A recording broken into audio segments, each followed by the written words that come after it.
The great state of Minnesota. How do you cast your vote? Hello, Minnesota!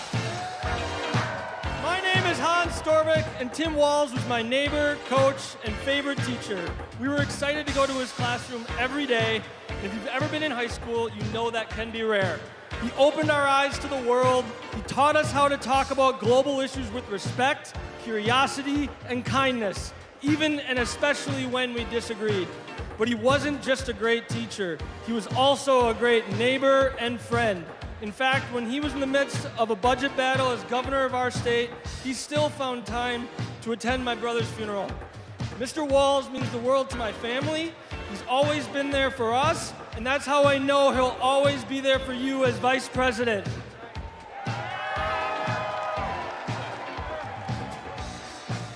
Thank you, Hans. Minnesota, let me hear you. There you go. 14 years in the National Football League taught me a lot about leadership. A good leader cannot be selfish. He has to look out for his team. Coach Walsh is unselfish as they come. He has led Minnesota with honesty and integrity. And in November, Minnesota is going to send Tim Walz and Kamala Harris to the White House. Let's go! I'm Amy Klobuchar, the senator from the great state of Minnesota, where nearly everyone votes and purple reigns. And I'm Tina Smith from the great state of Minnesota, the home of the next Vice President of the United States, Tim Walz. Minnesota, we cast 10 votes present, and we deliver 81 votes for Kamala Harris and Tim Walz.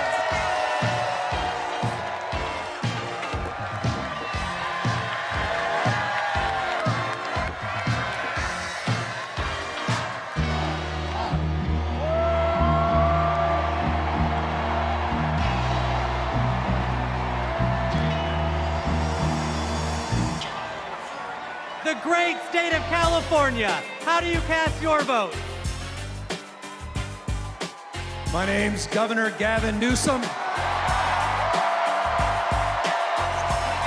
From the great state of Nancy Pelosi.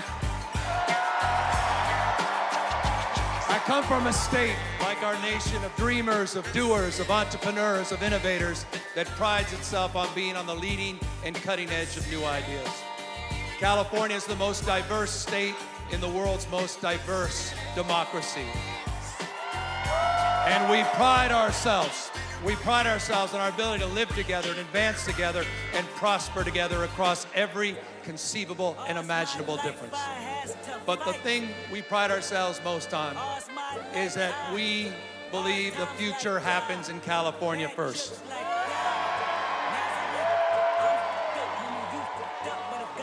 And Democrats, I've had the privilege for over 20 years to see that future taking shape with a star in Alameda courtroom by the name of Kamala Harris. I saw that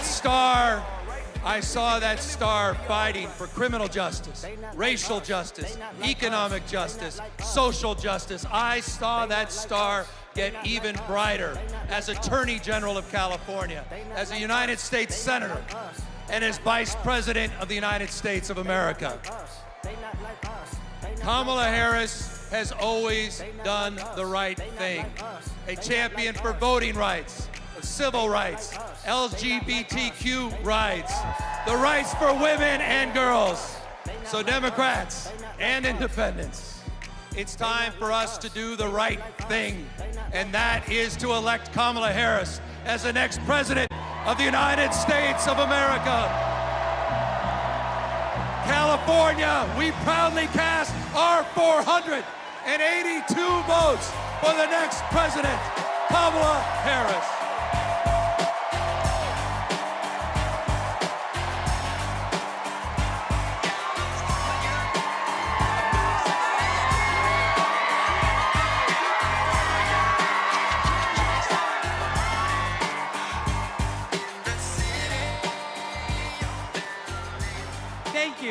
everyone who participated in our celebratory roll call. Delegates, please know how critical you are to this process, both now and earlier this month when we conducted our virtual roll call. I am thrilled to reaffirm Kamala Harris as the Democratic nominee for President of the United States.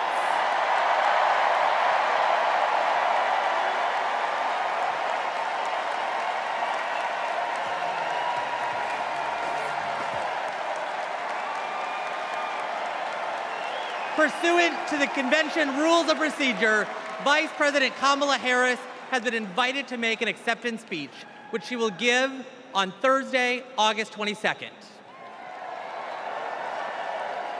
But now, a special surprise.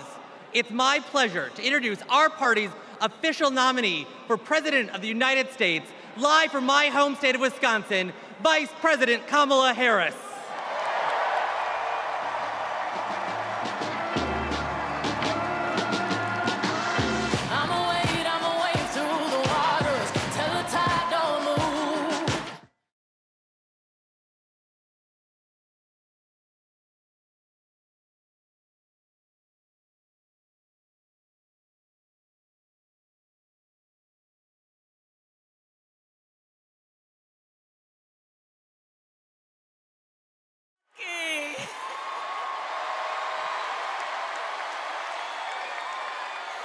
And hello to everyone joining us from exciting Chicago.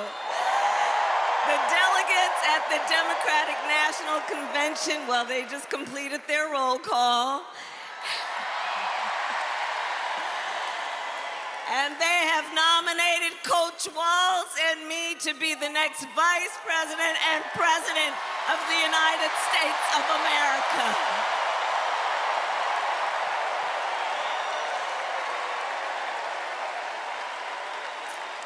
And I thank everyone there and here for believing in what we can do together. We are so honored to be your nominees. This is a people-powered campaign, and together we will chart a new way forward. A future for freedom, opportunity, of optimism, and faith. So to everyone in Chicago and across America, thank you. Thank you. Thank you. And you're going to hear from our wonderful second gentleman shortly. I'll see you in 2 days, Chicago.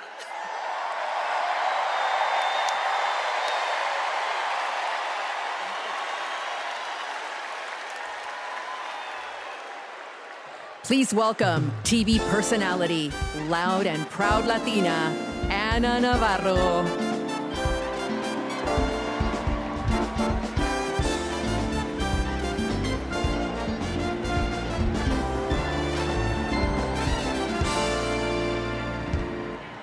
Buenas noches, Chicago. So tell me, are you excited? Wow, what energy, what a moment. I have to tell you, I will never stop being the little refugee girl who came to this country at the age of 8. Thank you for inviting me to be here. Welcome to the second night of the Democratic National Convention. Let me tell you about the Kamala Harris I know. She is legitimately a joyful, optimistic leader. She cares about policy, yes, but she also cares about people and how that policy affects real people, not just the members of Mar-a-Lago.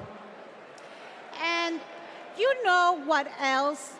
Kamala Harris, she likes dogs. And my dog, Cha-Cha, likes her. Dogs are good judges of character. So are cats. We cannot elect a president who does not like dogs or hangs around with people who shoot them. Now, let's be serious. Donald Trump and his minions call Kamala a communist. I know communism. I fled communism from Nicaragua when I was 8 years old. I don't take it lightly. And let me tell you what communist dictators do. And it's never just for one day. They attack the free press. They call them the enemy of the people, like Ortega does in Nicaragua. They put their unqualified relatives in cushy government jobs so they can get rich of their positions, like the Castros do in Cuba. And they refuse to accept legitimate elections when they lose and call for violence to stay in power, like Maduro is doing right now in Venezuela. Now, you tell me something. Do any of those things sound familiar? Is there anybody running for president who reminds you of that? And I know one thing, it's not Kamala Harris. That is not the America we love. It's not the land of freedom we treasure. Last night, we heard President Biden say that he loves his job, but he loves his country more. Every American needs to love our country more. Every American has the duty to put our country first. Country first before party. Country first before political ambition. Country first before habit. And in this election, putting country first means one thing and one thing only: voting for Kamala Harris. And that is what this night is about. That is what we're going to talk about tonight. So you know what? Let's get it started. Let's get this fiesta going.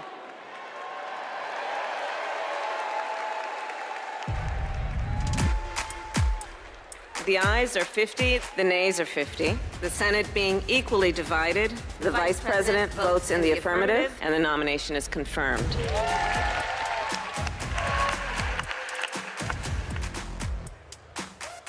And the concurrent resolution as amended is adopted.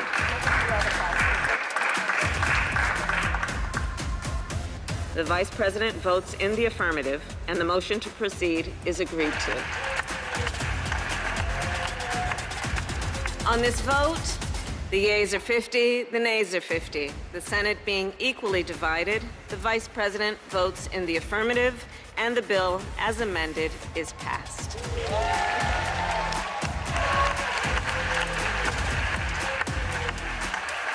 It is my honor to present the Golden Gavel to Vice President Harris, 32 tie-breaking votes.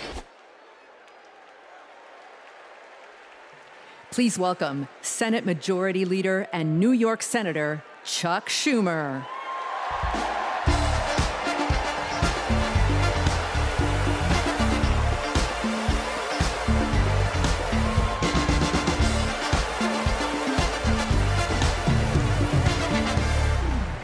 Everybody, wasn't that a great roll call?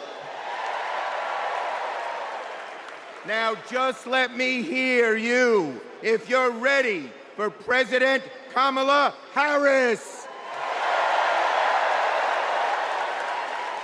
Friends, we're here to talk about one thing: tomorrow, and building a better tomorrow for all Americans. This November, we can choose a brighter, a fairer, a freer future, or we can relive the dark night of Trump's American carnage. Only one candidate will move America forward: Kamala Harris. Vice President Harris has been the best partner Senate Democrats could ever have asked for. Under her and President Biden's leadership, Senate Democrats lowered prescription drug prices and created millions of good-paying American jobs. I worked with Kamala Harris when she was Senator Harris. I saw a leader who was fearless, who stood up for middle-class families like the one she was raised in, who focused on things that really mattered. Helping parents raise their kids, safe neighborhoods, safe schools, and building an opportunity economy that gives everyone a shot at the American dream. She will lead America forward into a brighter future, but she can't do it alone. She needs a Democratic majority in the Senate of the United States. Now, my friends, 2 years ago, the naysayers said Senate Democrats stood no chance in the midterms. I told them, just you wait. We're going to keep the Senate and maybe pick up a seat or two, and that's exactly what happened. Well, ladies and gentlemen, my good friends at this convention, I am telling all of you now, we're going to hold the Senate again, and we're poised to pick up seats.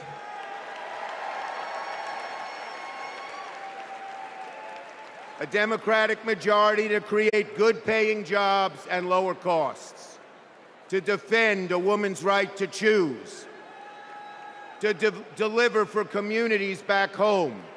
Our senators are doing it, like Jackie Rosen, delivering high-speed rail for Nevada, John Tester, bringing high-tech jobs to Montana, and Bobby Casey and Sherrod Brown and Tammy Baldwin and Martin Heinrich fixing bridges in Pennsylvania and Ohio and Wisconsin and New Mexico.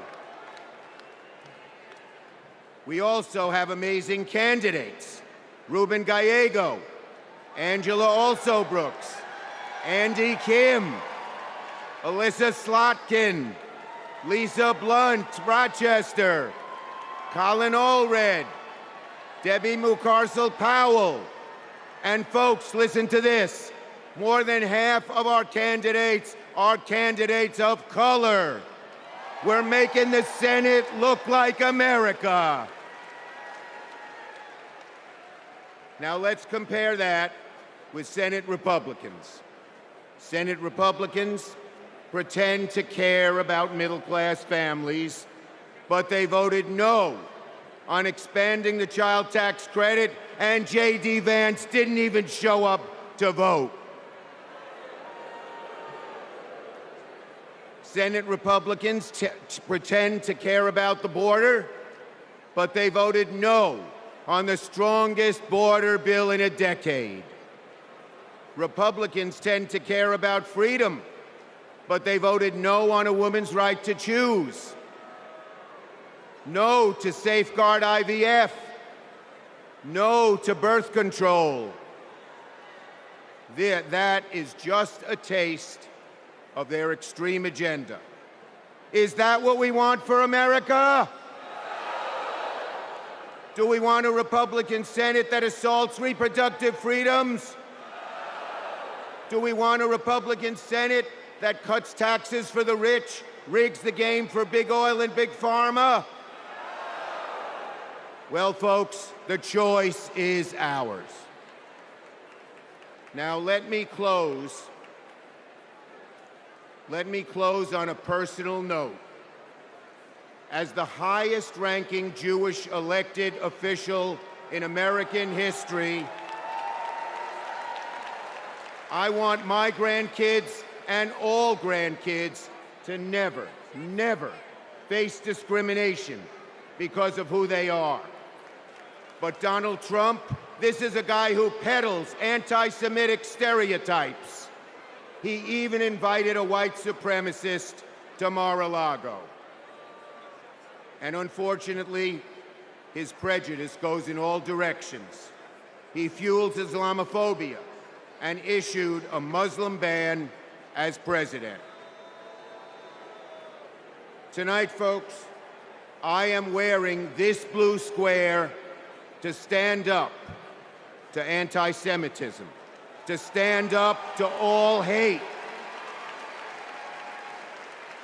Our children, our grandchildren, no matter their race, no matter their creed, their gender or family, deserve better than Donald Trump's American carnage.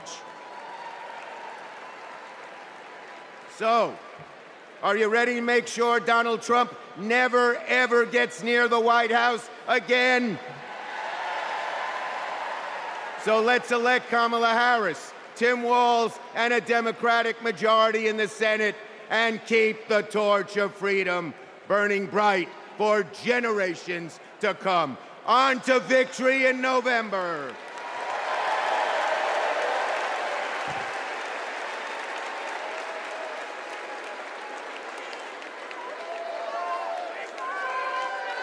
Together, we will build what I call an opportunity economy.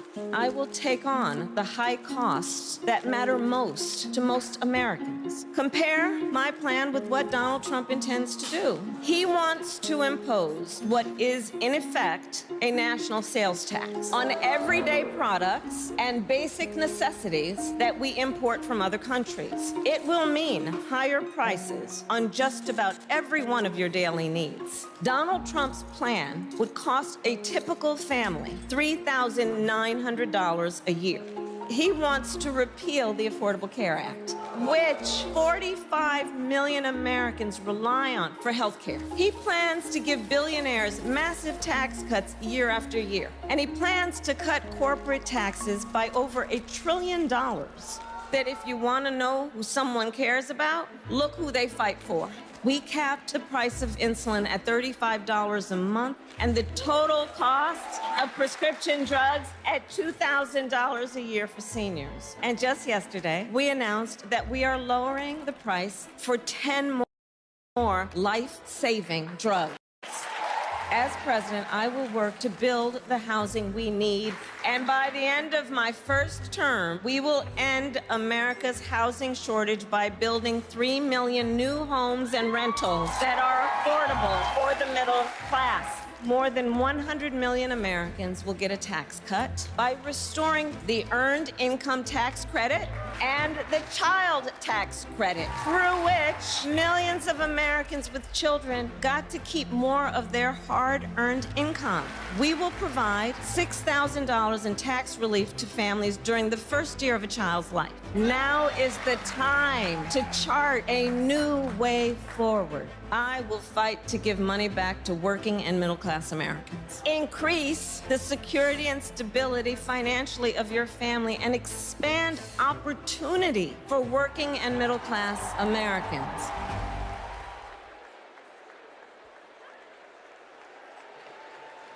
Please welcome Vermont Senator Bernie Sanders.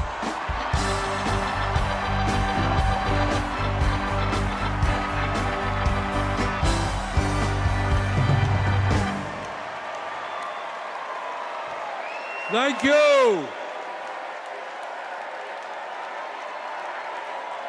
Thank you. My fellow Americans, it is an honor. It is an honor to be with you tonight because we're laying the groundwork for Kamala Harris to become our next president.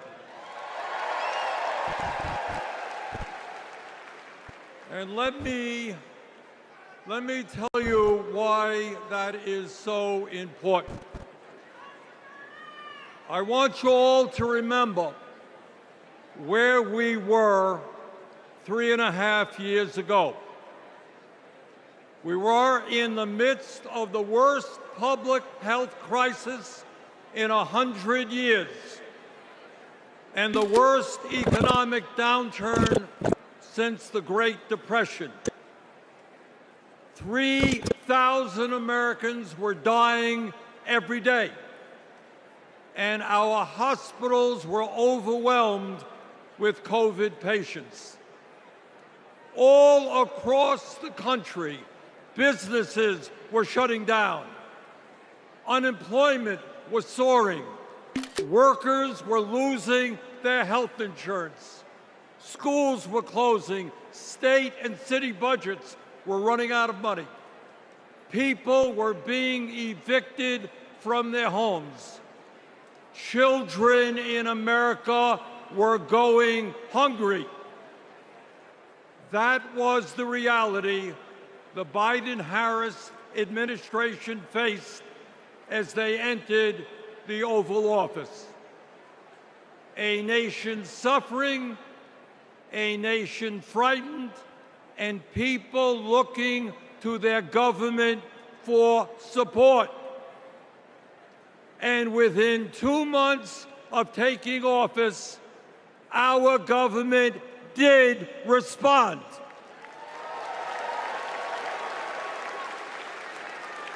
We passed the American Rescue Plan, which provided $1,400 for every man, woman, and child in the working class. We extended and expanded benefits for the unemployed. We provided emergency assistance for small businesses to stay open. We guaranteed health care coverage to tens of millions of Americans through one of the largest expansions of Medicaid in history. We provided rent relief and mortgage assistance, which prevented tenants and homeowners from being evicted. We established emergency food programs for hungry children and the elderly, and protected the pensions of millions of union workers and retirees from being slashed by up to 65%. Oh, and by the way, we cut childhood poverty by over 40% through an expanded child tax credit. Thank you, President Biden. Thank you, Vice President Harris. Thank you, Democratic Congress.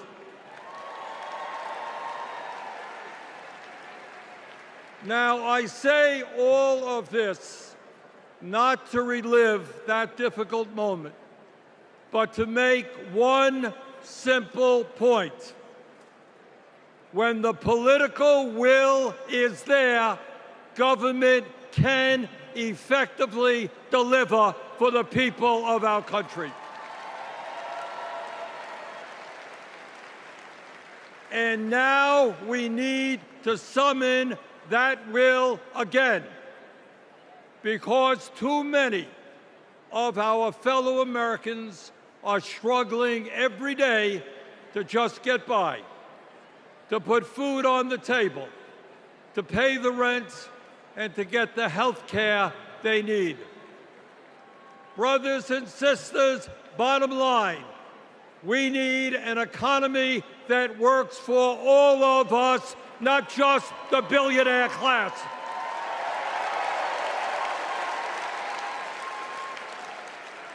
My fellow Americans, when 60% of our people live paycheck to paycheck, the top 1% have never, ever had it so good. And these oligarchs tell us we shouldn't tax the rich. The oligarchs tell us we shouldn't take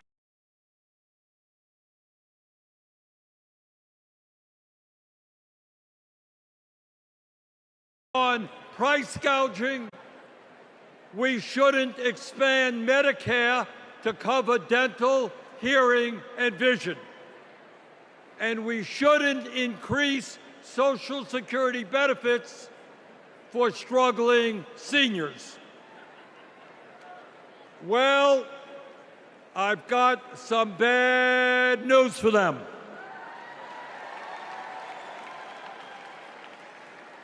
that is precisely what we are going to do.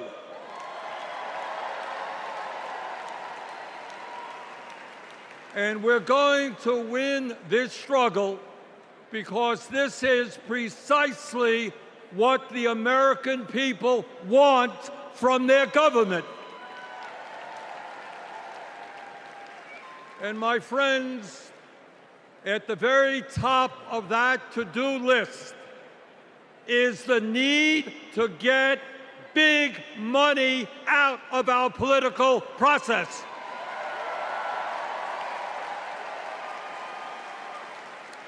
Billionaires in both parties should not be able to buy elections, including primary elections.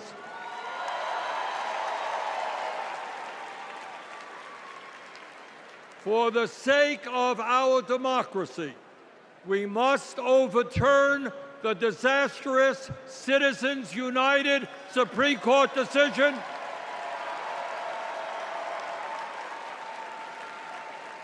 and move toward public funding of elections. And let me tell you what else we must do. We need to join the rest of the industrialized world and guarantee health care to all people as a human right, not a privilege. We need to raise the minimum wage to a living wage. We need to pass the PRO Act so that workers can organize in unions and gain the decent pay and benefits they deserve. We need to strengthen public education, raise teachers' salaries, and make sure that every American, regardless of income, receives the higher education he or she needs. We need to take on Big Pharma and cut our prescription drug cost in half so that we no longer pay any more than other countries. Joe and Kamala made sure that no senior in America pays over $35 a month for insulin. We need to make sure that reality is true for every American. I look forward to working with Kamala and Tim to pass this agenda. And let us be very clear. This is not a radical agenda. But let me tell you what a radical agenda is. And that is Trump's Project 2025.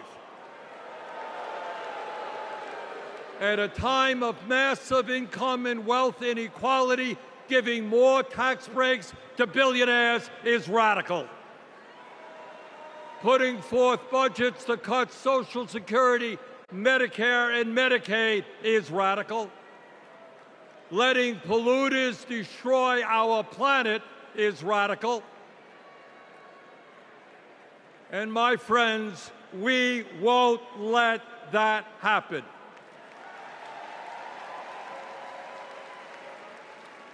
Fellow Americans, in the last 3.5 years, working together, we have accomplished more than any government since FDR. But much, much more remains to be done. We must summon the courage to stand up to wealth and power and deliver justice for people at home and abroad. Abroad, We must end this horrific war in Gaza.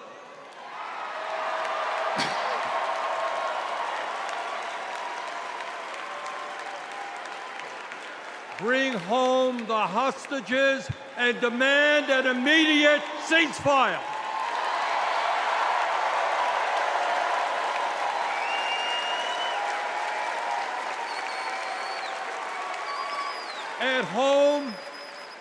At home right here, we must take on big pharma, big oil, big ag, big tech, and all the other corporate monopolists whose greed is denying progress for working people. On November 5th, let us elect Kamala Harris as our president, and let us go forward to create the nation we know we can become. Thank you all very much.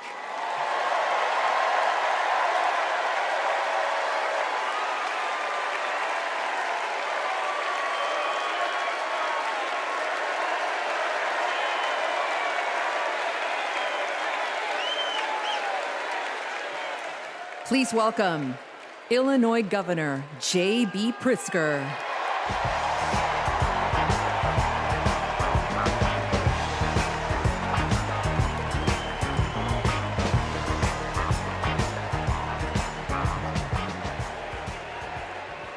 Fellow Democrats, welcome to Chicago.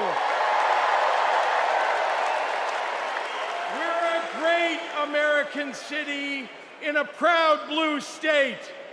Our patriotism was formed in frost and in fire, and in the steel we forged to survive both. Our love of country has been a tapestry of faith that weaves from Abraham Lincoln reuniting a house divided to Barack Obama declaring blue states and red states make one United States.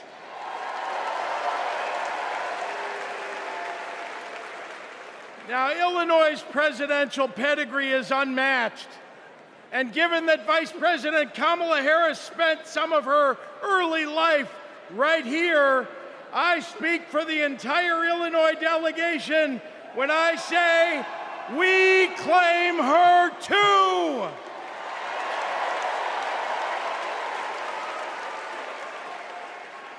Now, one president we will never claim is the con artist the Republicans nominated in Milwaukee last month. Donald Trump once called Chicago embarrassing. To quote a great Chicagoan who won 6 world championships on these very grounds, we take that personally.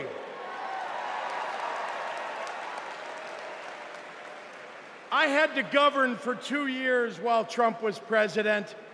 Let me tell you what's embarrassing.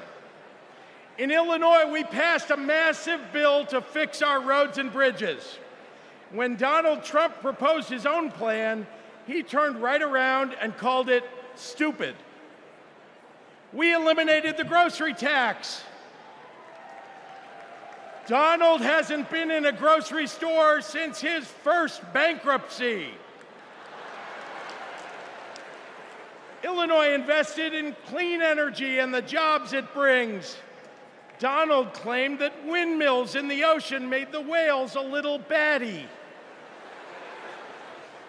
During COVID, we supported small businesses and jobs. And Donald, well, Donald told us to inject bleach.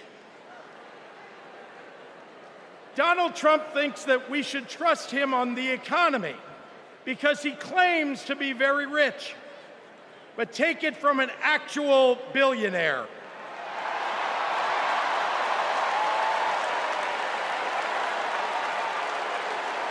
Trump is rich in only one thing: stupidity.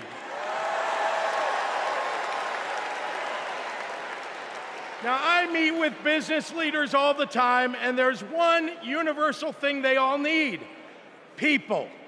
They need more workers to fill all the jobs they have.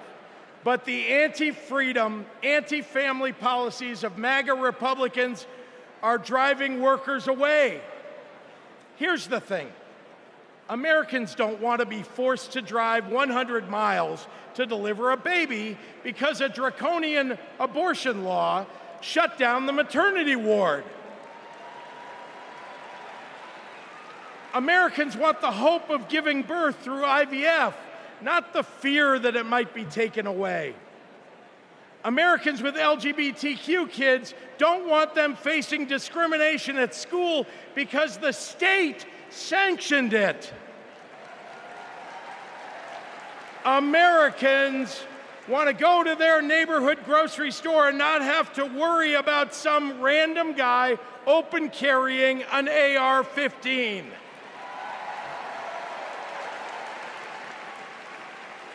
Americans don't want their kids to be taught in history class that slavery was a jobs program. And if Americans are black or brown, they want to get promoted at work without being derided as a DEI hire for the sin of being successful while not white.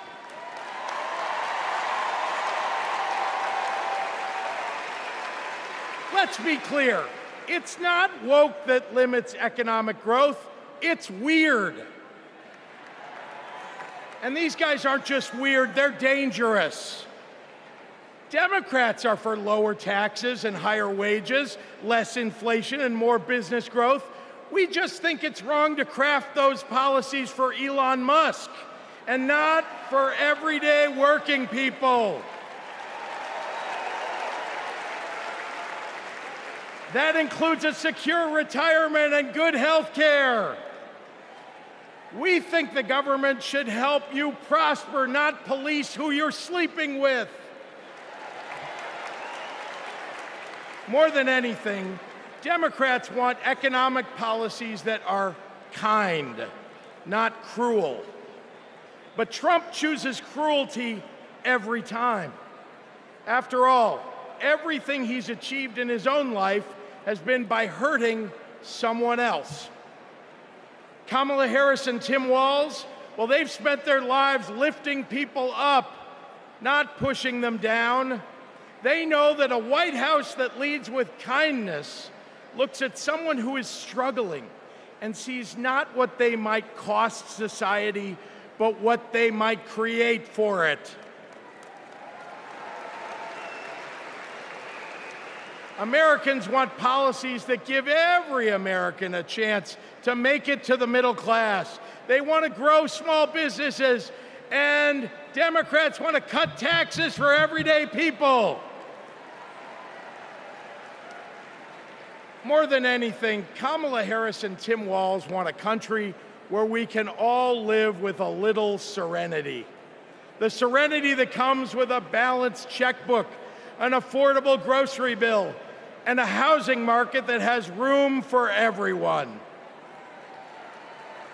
And if there's one thing I know about Donald Trump, he's not bringing anyone any kind of serenity. We have a choice, America, between the man who left our country a total mess and the woman who has spent 4 years cleaning it up.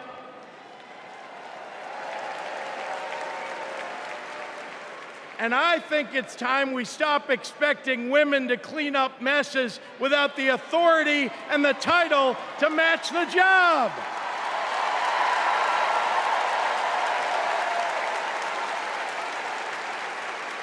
Vice President was a good title for Kamala Harris, but you know an even better one?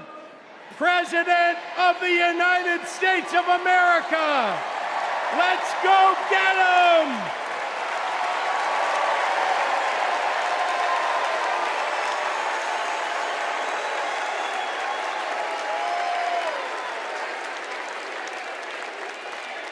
Please welcome former chair and CEO of American Express and current chair and managing director of General Catalyst, Ken Chenault. My fellow Americans, for 17 years, I ran American Express, one of the greatest companies in this country.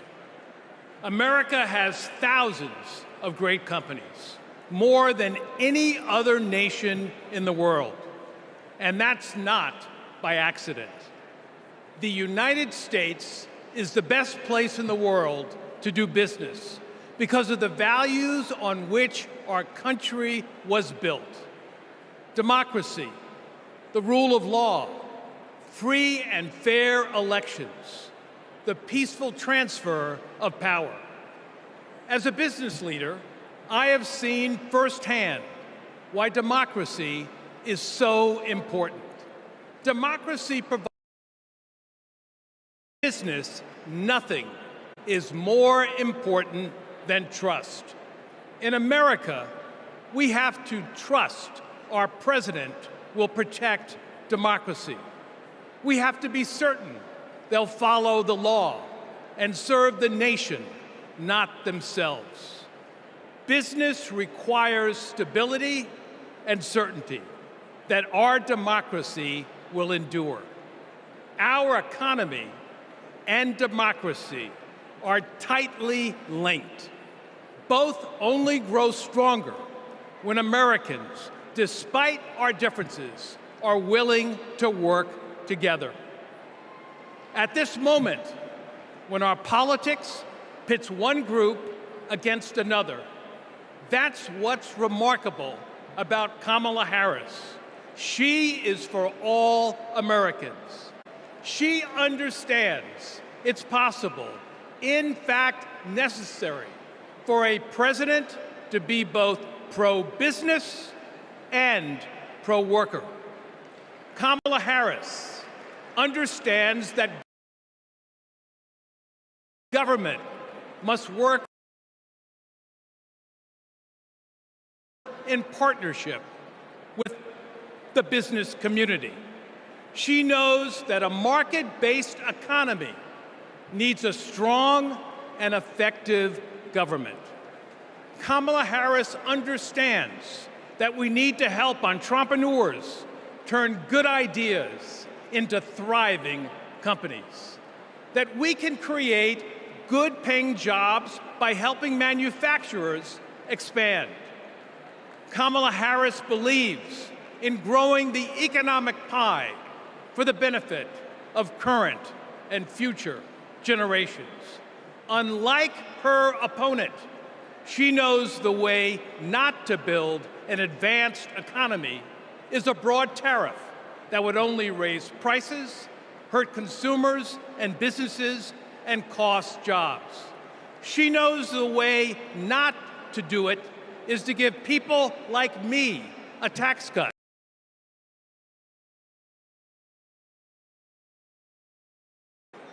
Kamala Harris's vision for the economy serves us all. She has demonstrated throughout her career that she wants to serve all people and wants all Americans to have the opportunity to work to achieve their own share of the American dream. Our economy goes up and down, but the reason America is the strongest nation in the world is because of her commitment to something bigger than ourselves, our commitment to each other, to democracy. That's what this election is about. It's more than a choice between two parties or sets of policies. It's a choice about who we're going to be as a country. In his words and actions, Kamala Harris's opponent has shown us that he does not believe in our democratic values, and he will seek only to serve himself and his desire for vindication and vengeance. Kamala Harris will face the facts. She will navigate this country, the greatest country in the world, through the inevitable challenges, while also leading with the hope and values that America was founded on. Kamala Harris understands that the role of a leader is to instill hope, to repudiate the merchants of fear, and focus on ensuring that the best days are ahead of us. She believes in America, its principles, the hopes and dreams of our people, and the promise of our future. That is why I believe Kamala Harris should be the next president of the United States of America. God bless America.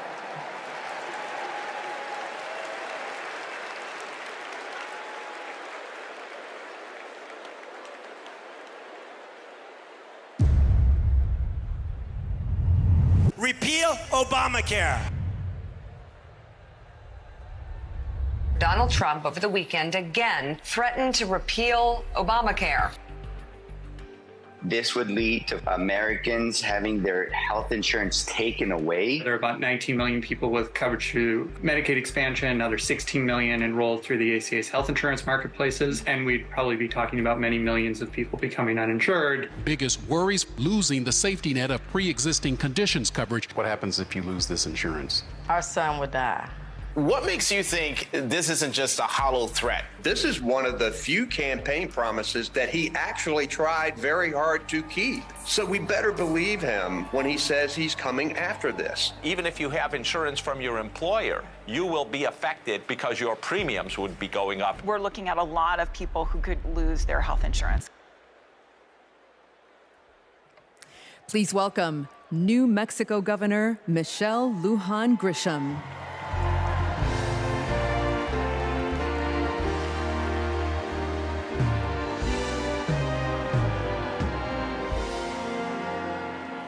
Good evening, America. I'm Michelle Lujan Grisham, governor of the great state of New Mexico. And in my state, we like things spicy, a little chili on everything, a little kick in our campaigns. And let me tell you, we are feeling en fuego right now. We are fired up to elect Kamala Harris President of the United States. This election is about protecting our democracy and securing our freedoms, including the right to affordable, quality health care. Now, this issue is personal to Vice President Harris, whose mom passed away after a battle with colon cancer. And it's personal to me. At 2 years old, my sister was diagnosed with a tumor that was incurable and made her uninsurable by the time she was 3. And it's personal to Americans across the country who know what it's like when someone they love gets sick. Donald Trump and J.D. Vance want to dismantle our healthcare system, repeal the Affordable Care Act, and eliminate protections for pre-existing conditions. Either these guys don't get it, or they just don't care. You know who gets it? Kamala Harris gets it, and she cares.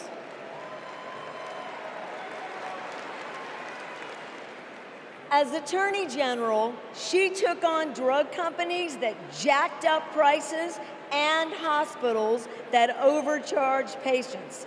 And when Republicans tried to kill the Affordable Care Act, she stood up in the Senate, voting not just no, but hell no.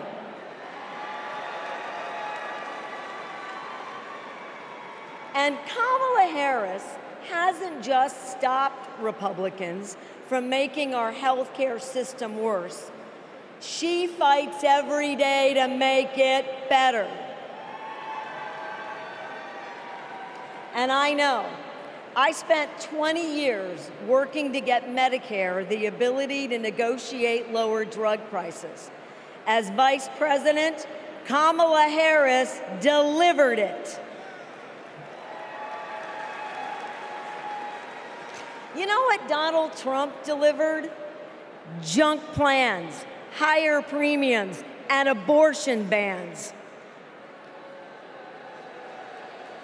And if you don't think a second term would be worse, then I've got a box of Trump steaks to sell you. We have not just a better choice. America, we have the best choice. Yes, we do. Kamala Harris will protect your right to care. She'll cap drug costs, she'll go after corporate price gougers, and ensure every woman who needs it can access reproductive health care.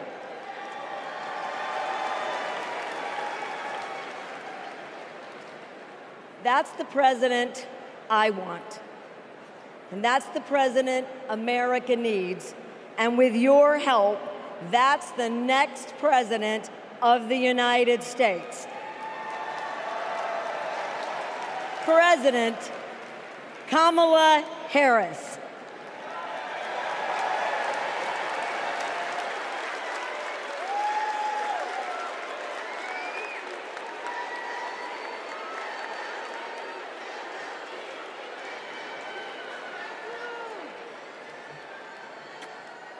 I love you too. Y en español, los quiero. So, my mom, like Kamala's mom, got sick. When my mom died in 2021, Kamala called me. She had lost her mother to cancer in 2009. Kamala helped me navigate my grief. She said that heartbreak and loss are the price for having loved and having been loved. How I wish our mothers could be here to see this moment.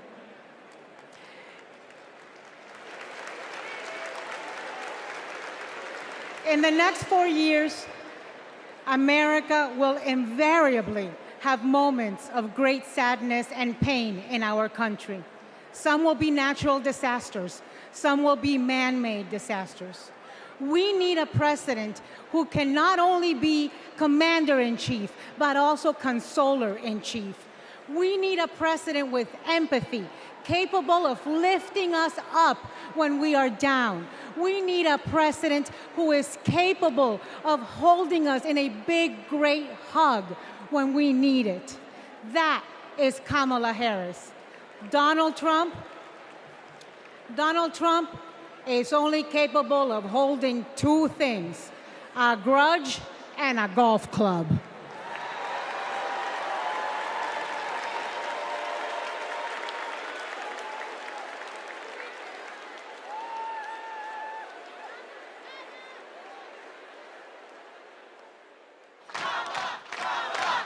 I remember when Kamala was first running for district attorney and people were like, oh, I don't know if she's tough enough. And I just had to laugh because I'm like, you don't know my sister. Kamala had been a hard and tough prosecutor in Alameda County, prosecuting men who were pimping young girls and rapists. Kamala wanted to make sure that murderers and child abusers face meaningful accountability and consequences for those actions. One of the cases that she had early in her career was where a man had scalped his girlfriend. And she ended up getting a conviction, getting justice for that woman. She came to San Francisco to protect victims, and she was elected to be district attorney of San Francisco. Kamala knew that we needed to be smart on crime, and if hell, no one else was gonna do it, that she was gonna do it. If I'm gonna keep my promise to you to keep you safe, I better talk with you about what I'm doing in terms of crime prevention. Investing in people coming out of prisons is the smart thing to do for law enforcement. Forget that it's just the right thing to do. That was a young Kamala Harris. She's only gotten more fierce. I've never seen her back down from a fight, and when she fights, she wins. When Kamala became Attorney General, she wanted to protect people but also to fundamentally pursue justice. Being smart on crime starts with being tough on violent crime. From a statewide perspective, I think we were concerned about the rise of gang violence. In San Joaquin County, we saw this tremendous change in our community, and it hit us like a wave. We saw an increase in human trafficking, narcotics, and guns. Let it be clear to anyone who would menace this state with violence, to those who prey on the weak and the vulnerable, justice will be swift and certain in the state of California. She was always hunting the kingpins, but we didn't have partnerships with DOJ or FBI or DEA or any of those law enforcement agencies. Now, we all work collaboratively to help all the counties in California. Because of her, we destabilized organized crime, disrupt these flows of guns, human beings, and narcotics. We are here this afternoon to announce the shutting down of one of the biggest and most organized threats to the safety of the Central Valley. I really think of her as fearless, as a fighter. Kamala just perseveres, and mommy would say it's too hard is never an excuse. Making excuses is a failure to not only take responsibility, but to take action. If you have the will, the desire, the passion, the commitment, there is no challenge that is insurmountable.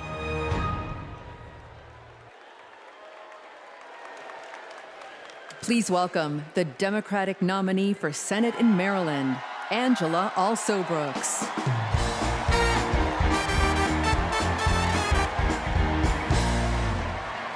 Good evening, America, and hello, Maryland. People like me, thank you. People like me, stories like mine don't usually make it to the United States Senate, but they should. I'm the proud granddaughter of a housekeeper, Sarah Daisy, who raised her 3 children in a 1-bedroom apartment. It was her dream to work in government to help people. That meant taking a typing test. But she didn't know how to type, and she couldn't afford a typewriter. So she put a white piece of paper on the refrigerator and drew a keyboard on it. And every night, she stood in front of that refrigerator and taught herself to type. She took the test, passed it, and got the job she dreamed of. I am her legacy. And tonight, I am a candidate for United States Senate from the great state of Maryland.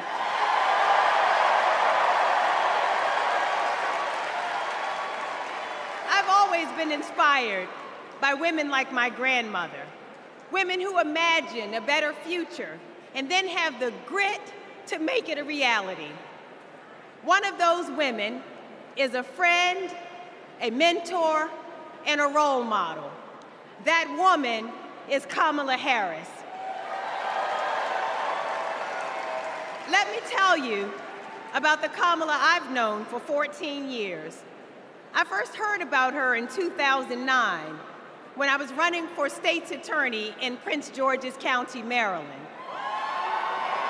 I read a story in Essence magazine about a district attorney in San Francisco using new ideas to keep her community safe. Few had a better record prosecuting violent crime. She put rapists, child molesters, and murderers behind bars. But what she knew was that violent crime accounts for about 30% of all crimes. For the 70% that are nonviolent, she created a first-of-its-kind program called Back on Track. After serving time and pleading guilty, these low-level offenders would get the job training, GED help, and apprenticeships they needed to find a job. The result? The recidivism rate plummeted. Now, after reading about this super bad district attorney, I talked nonstop about her on the campaign trail. 2 days after I won the election, my phone rings. It's Kamala Harris calling to congratulate me and ask how she could help. She helped me bring back on track to Maryland. And wouldn't you know it, crime went down and economic growth went up. Back on track is now a national model. Now Donald Trump says if Kamala Harris is elected, tough guys will treat her like a play toy. Do you know who else thought that? The drug cartels she busted, the big oil companies she made pay for polluting, the big banks that she made pay $20 billion to homeowners they ripped off. Getting justice for others isn't a power trip for her. It's a sacred calling. And hear me, Kamala Harris knows how to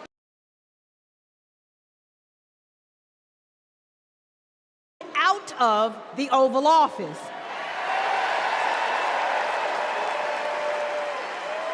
Ever since Donald Trump rode down that ridiculous escalator, we as a nation have felt trapped.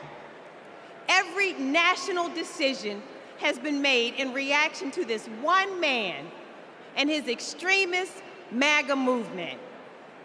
We are still frozen by the fear that Donald Trump might once again come to power. And it's not just our politics that have been trapped, it's our imagination. And then Kamala came along. Kamala has reminded us that we don't, not the future, and certainly not that man. This is our moment to leave Donald Trump where he belongs, in America's past. We stand with Kamala Harris because we as a country are not going back. For the ancestors who sat at lunch counters and made sure that we all had the right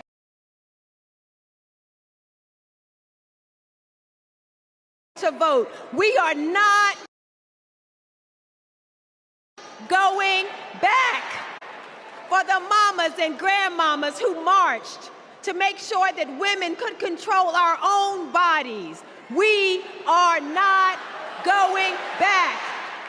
For the parents who work from can't see in the morning until can't see at night, not so that they will have a better future, but so that their children will have a better life.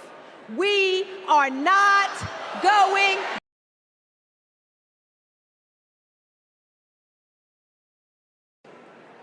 Tonight, our faith is stronger than our fears.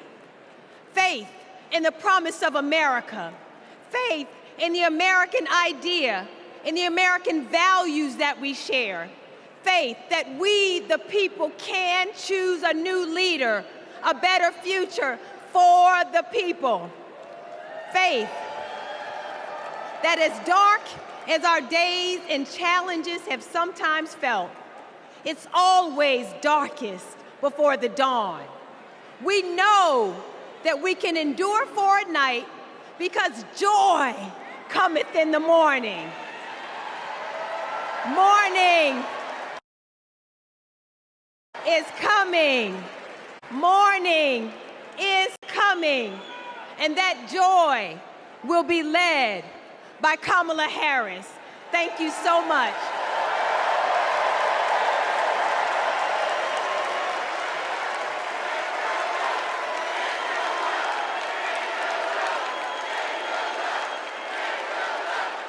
Please welcome Mesa, Arizona Mayor John Giles.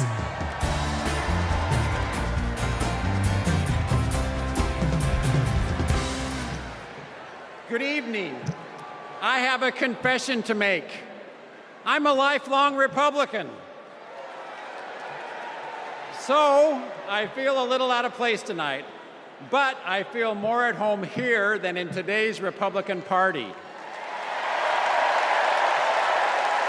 The grand old party has been kidnapped by extremists and devolved into a cult, the cult of Donald Trump. Trump doesn't know the first thing about public service. Like a child, he acts purely out of self-interest. We all need an adult in the White House, and we've seen what happens when we don't have one. Trump made a lot of lofty promises: unlimited economic growth, American manufacturing reborn, a secure border. Turns out Donald Trump was all talk. He wanted our votes, but he couldn't deliver a thing. But these days, my city of Mesa, Arizona is on the move. I'm going to ribbon cuttings every single week, all because Joe Biden and Kamala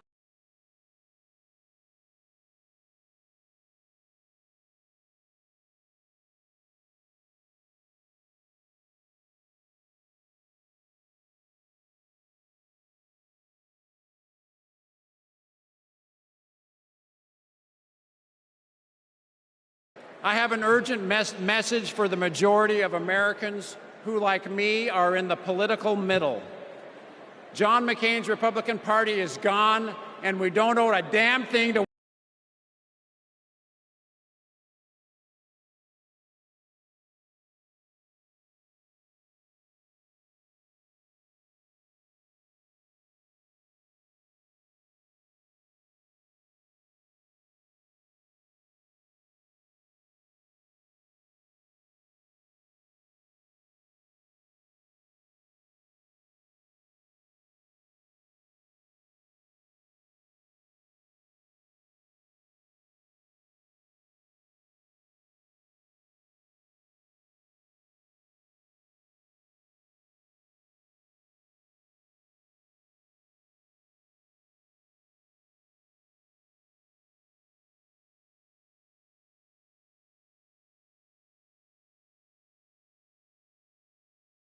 family wants to put a stop to this. They are attacking the right to expand and start a family. It's unthinkable. They may never have the family that they've dreamt of. In the U.S. Senate, Republicans blocked a Democratic bill that would have established protections for in vitro fertilization. Mr. Vance, no. If Republicans actually cared as much about protecting IVF, this would have been a simple yes.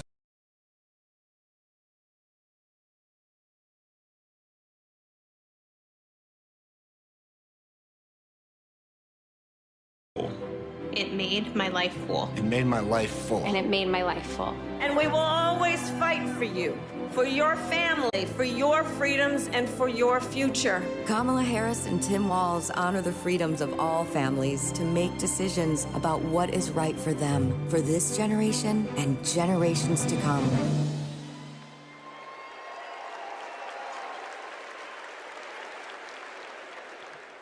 Please welcome Illinois Senator Tammy Duckworth.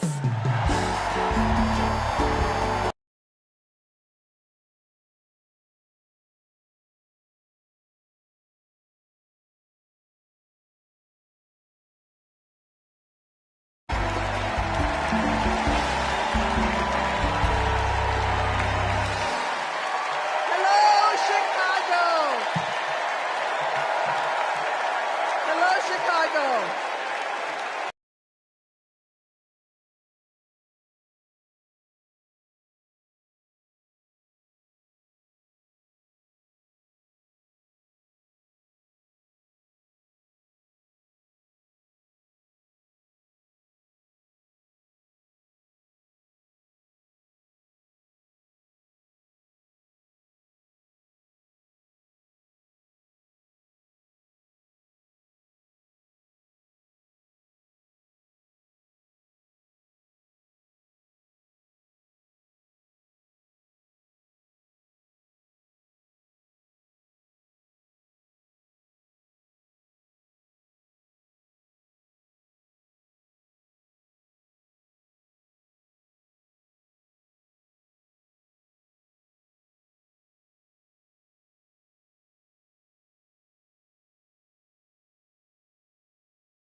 for IVF next.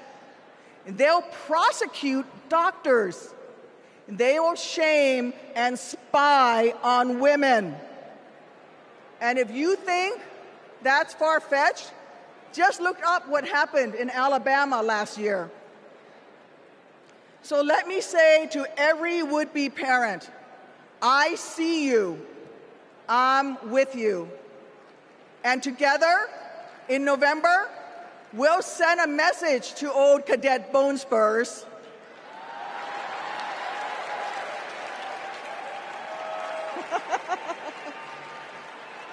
Stay out of our doctors' offices, and where you're at it, out of the Oval Office too.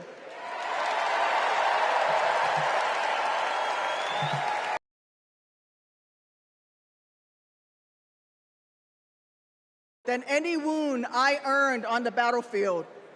So how dare a convicted felon like Donald Trump treat women seeking health care like they're the ones breaking the law?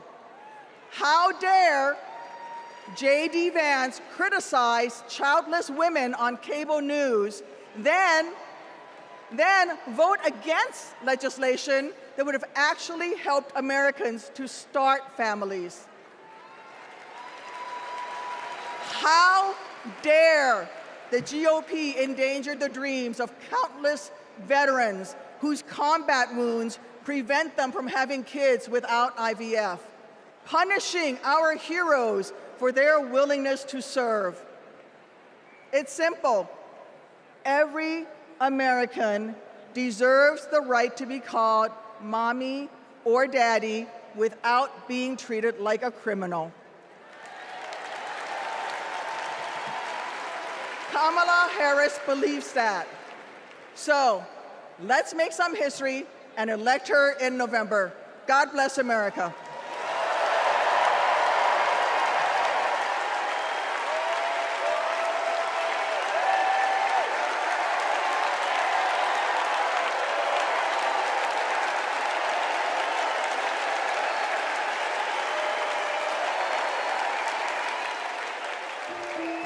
This is my dad, Doug.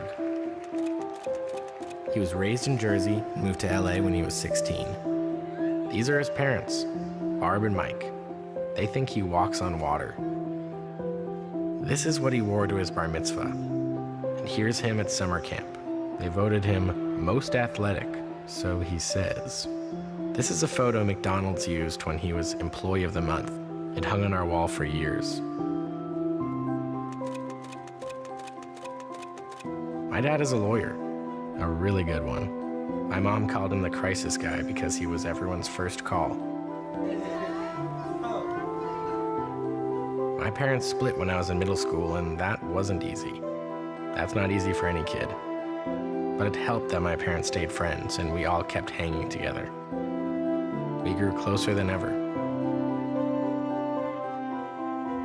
And then he met Kamala, the blind date that would dramatically change all of our lives forever. It was my senior year of high school. Elle and I would laugh watching them fall in love, acting like teenagers. In 2014, Kamala became Mamala. She took over Sunday night dinners and taught Doug how to actually cook. Our blended family wasn't used to politics or the spotlight, but when Kamala became senator, we were all excited to step up, especially my dad. Then Kamala became vice president. It felt like Doug was a bit out of place on Capitol Hill. I thought, what is my goofy dad doing here? But he embraced it. He left his practice after being a lawyer for 30 years. That was tough. I was so proud to watch him do it, to stand by her side, an example of true partnership. I just got married myself, and he's inspired me as a new husband. Anyone who really gets close to him knows he's kind, loving, and fiercely protective. I mean, just look at this face. This is my dad, the first second gentleman in the history of this nation. He's found his voice around the issues that matter to him. You have no choice but to speak up and speak out. There is an epidemic of hate including a crisis of anti-Semitism in our country and around the world. What they are doing on reproductive freedom and freedom in general is just outrageous.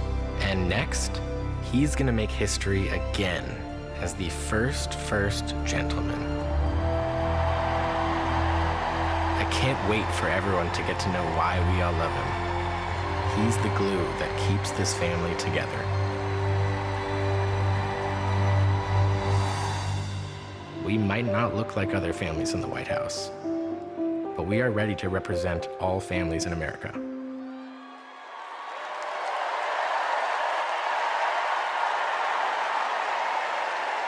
Please welcome my dad, the second gentleman of the United States, Doug Emhoff. For me to give this speech, thank you so much. Hello.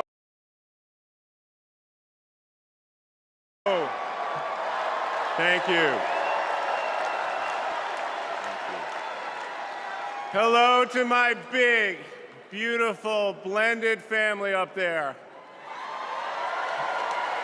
I love you so much. Aren't you proud of Cole? Wow.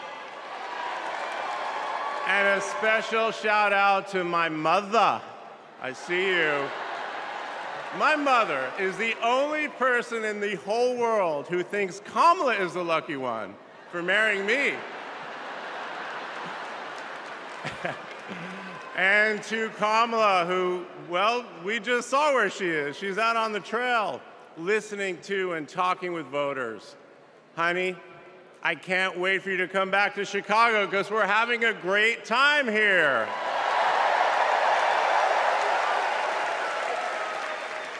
I love you so much. I'm so proud of how you're stepping up for all of us. But that's who she is. Wherever she's needed, however she's needed, Kamala rises to the occasion. And she did it for me and our family. And now that the country needs her, she's showing you what we already know. She's ready to lead. She brings both joy and toughness to this task, and she will be a great president we will all be proud of. Now, I'm the son of two Brooklynites, Mike and Barb. They've been together almost 70 years. My dad worked in the shoe business in Manhattan, and he moved our family out to New Jersey. Where's New Jersey? I see you out there. When I was a little kid. And in a lot of ways, I had a typical Jersey suburban childhood. I biked around the neighborhood. I took the bus to Hebrew school. And I rode to Little League practice in the way back of my coach's wood-paneled station wagon. And if we did well, we got to have a Slurpee after. In my neighborhood, everyone left their garage door open. Wherever you ended up at dinner time, that's the family that fed you. Everyone took care of everyone else. And the guys I grew up with are still my best friends. The group chat is active every day, and it's probably blowing up right now, guys. When my dad had to get a new job, we moved across the country to LA. Money was tight. Hey, California.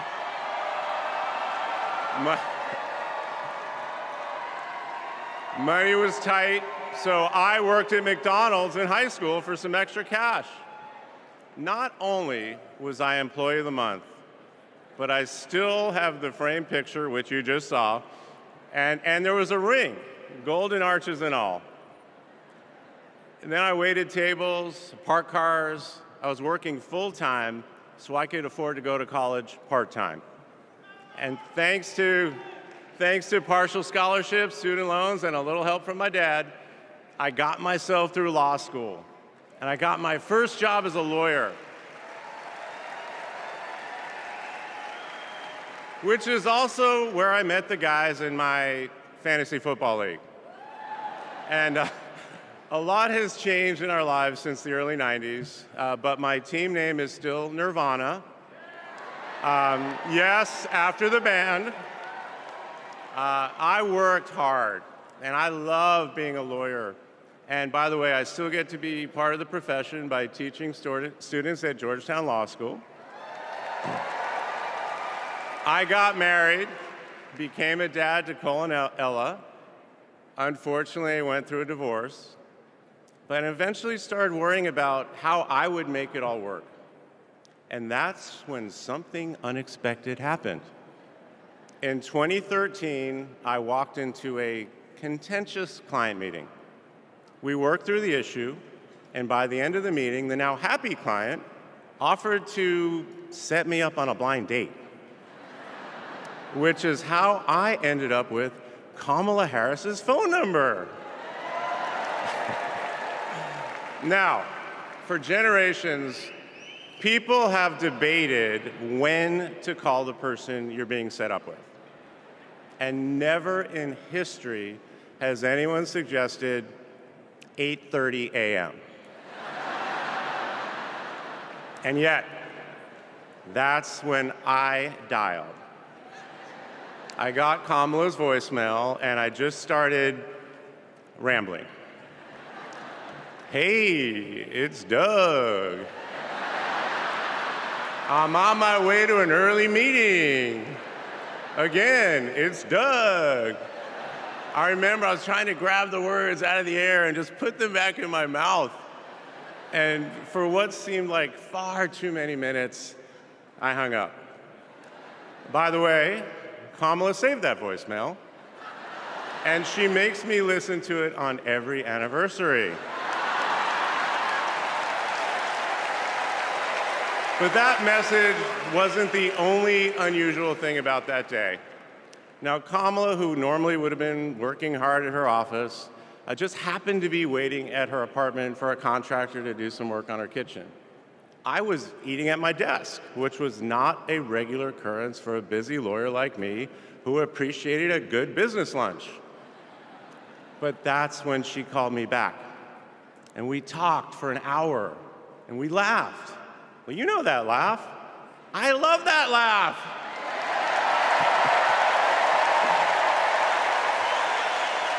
And maybe that counted as our first date. Or maybe it was that Saturday night when I picked her up and told her, buckle up, I'm a really bad driver. Because you can't hide anything from Kamala Harris, so you might as well own it. And as I got to know her better and just fell in love fast, I learned what drives Kamala. And it's what you've seen over these past 4 years, and especially these past 4 weeks. She finds joy in pursuing justice. She stands up to bullies just like my parents taught me to. And she likes to see people do well, but hates when they're treated unfairly. She believes this work requires a basic curiosity in just how people are doing. Her empathy is her strength. Over the past decade, Kamala has connected me more deeply to my faith, even though it's not the same as hers. She comes to synagogue with me for high holiday services, and I go to church with her for Easter. I get to enjoy her mom's chili relleno recipe every Christmas, and she makes a mean brisket for Passover. It brings me right back to my grandmother's apartment in Brooklyn, you know, the one with the plastic-covered couches. But Kamala has fought against anti-Semitism and all forms of hate her whole career. She's the one who encouraged me as second gentleman to take up that fight, which is so personal to me. And those of you who belong to blended families know that they can be a little complicated. But as soon as our kids started calling her Mamala, I knew we'd be okay. Ella calls us a three-headed parenting machine. Kamala and Kirsten, thank you both. Thank you both. for always putting your family and the kids first. Now, Cole and Ella's friends knew that when they'd come over for Sunday dinner with Mamala, it was going to be real talk. In between taking cooking instructions, they'd have to answer questions about what problem they wanted to solve in the world. They learned that you've always got to be prepared because Kamala is going to prosecute the case. And in the same breath that Cole and Greenlee told us that they were engaged, they asked Kamala to officiate their wedding. And in the same way that she always steps up when it matters, Kamala put so much time into those remarks, and she bound them in a book that matched her dark red dress, and then turned that into a gift for the happy couple. A few days ago, during this incredible time we're going through, there was a brief window when Kamala was back at home. And I saw her sitting on her favorite chair, and in the middle of a wild month, I just hoped that she was having a quiet moment to herself. But then I realized she was on the phone. And of course, my mind went to all the potential crises that the vice president could be dealing with. Was it domestic? Was it foreign? Was it campaign? I could see she was focused, and all I knew was that it must be something important. And it turns out it was. Ella had called her. That's Kamala. That's Kamala. Those kids are her priorities, and that scene was a perfect map of her heart. She's always been there for our children, and I know she'll always be there for yours too. Kamala is a joyful warrior. It's doing for her country what she has always done for the people that she loves. Her passion will benefit all of us when she's our president. And here's the thing about joyful warriors. They're still warriors. And Kamala is as tough as it comes. Just ask the criminals, the global gangsters, and the witnesses before the Senate Judiciary Committee. She never runs from a fight. And she knows the best way to deal with a coward is to take him head on. Because we all know cowards are weak, and Kamala Harris can smell weakness. She doesn't tolerate any BS. You've all seen that look, and you know that look I'm talking about. That look is not just a meme. It reflects her true belief in honest and direct leadership. And it's also why she will not be distracted by nonsense. Kamala knows that in order to win, we cannot lose focus. America, in this election, you have to decide who to trust with your family's future. I trusted Kamala with our family's future. It was the best decision I ever made. This Thursday will be our 10th wedding anniversary, which I know it means I'm about to hear that embarrassing voicemail again. However, that's not all I'll be hearing. That same night, I'll be hearing my wife, Kamala Harris, accept your nomination for President of the United States. And with your help, she will lead with joy and toughness, with that laugh and that look, with compassion and conviction. She'll lead from the belief that wherever we come from, whatever we look like, we're strongest when we fight for what we believe in, not just against what we fear. Kamala Harris was exactly the right person for me at an important moment in my life. And at this moment in our nation's history, she is exactly the right president. Thank you so much.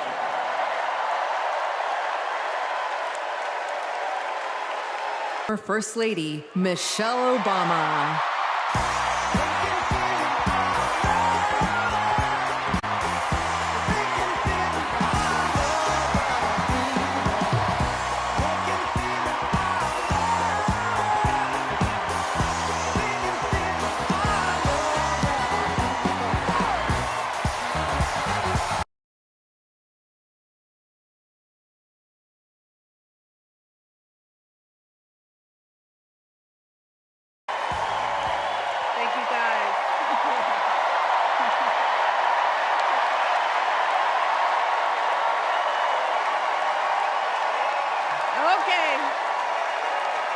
a big night ahead.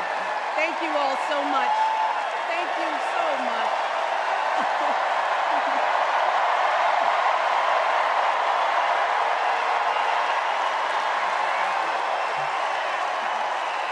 Okay. Hey. Hello, Chicago! Yeah. All right.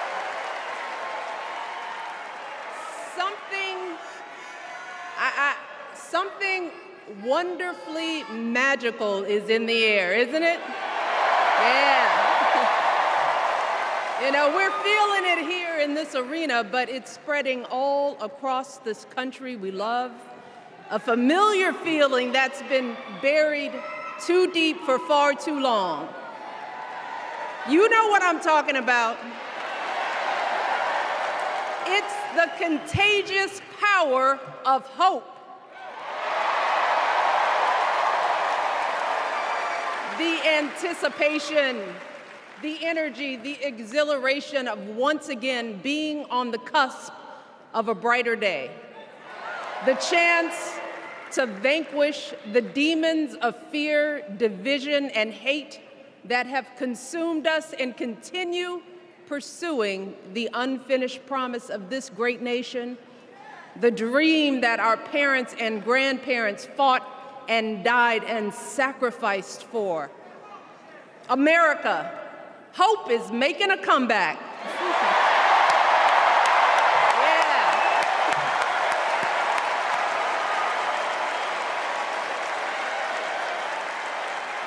But to be honest, I am realizing that until recently, I have mourned the dimming of that hope. And maybe you've experienced the same feelings, that deep pit in my stomach, a palpable sense of dread about the future. And for me, that mourning has also been mixed with my own personal grief.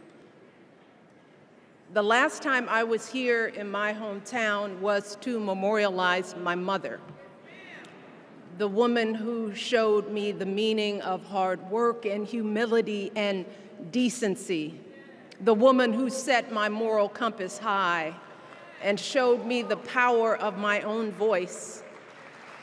Folks,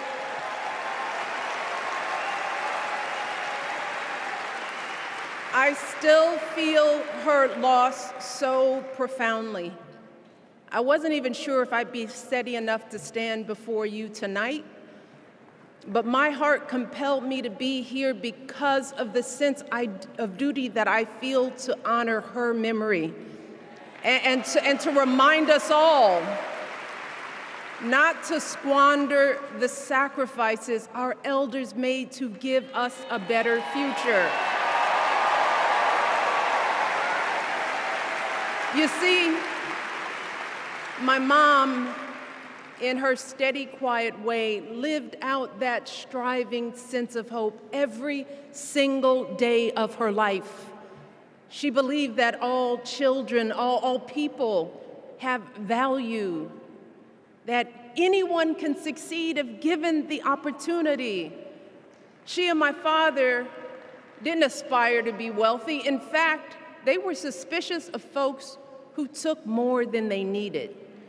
They understood that it wasn't enough for their kids to thrive if everyone else around us was drowning. So my mother volunteered at the local school. She always looked out for the other kids on the block. She was glad to do the thankless, unglamorous work that for generations has strengthened the fabric of this nation. The belief that if you do unto others, if you love thy neighbor, if you work and scrape and sacrifice, it will pay off. If not for you, then maybe for your children or your grandchildren. You see, those values have been passed on through family farms and factory towns, through tree-lined streets and crowded tenements, through prayer groups and National Guard units and social studies classrooms. Those were the values my mother poured into me until her very last breath. Kamala Harris and I built our lives on those same foundational values. Even though our mothers grew up an ocean apart, they shared the same belief in the promise of this country. That's why her mother moved here from India at 19.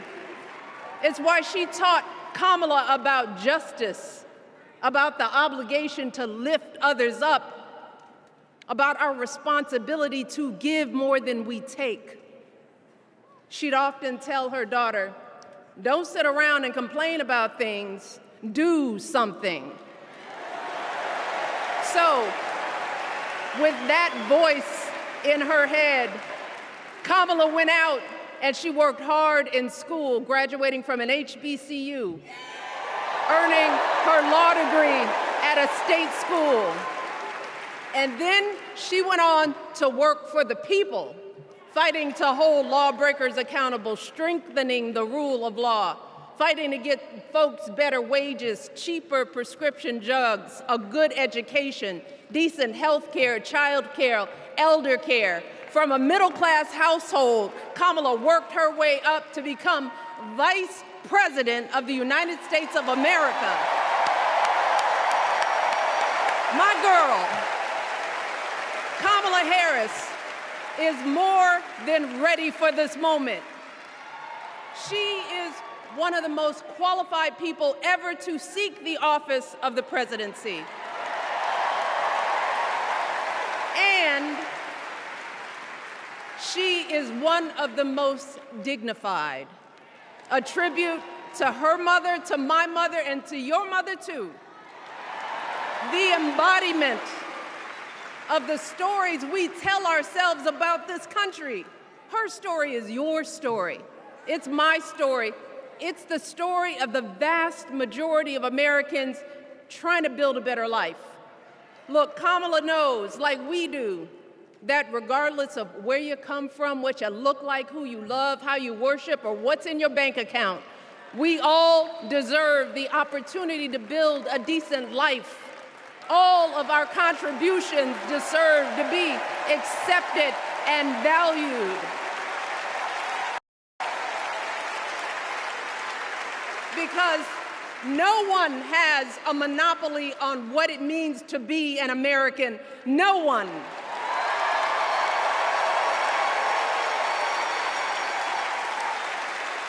Kamala has shown her allegiance to this nation, not by spewing anger and bitterness, but by living a life of service and always pushing the doors of opportunity open to others. She understands that most of us will never be afforded the grace of failing forward. We will never benefit from the affirmative action of generational wealth.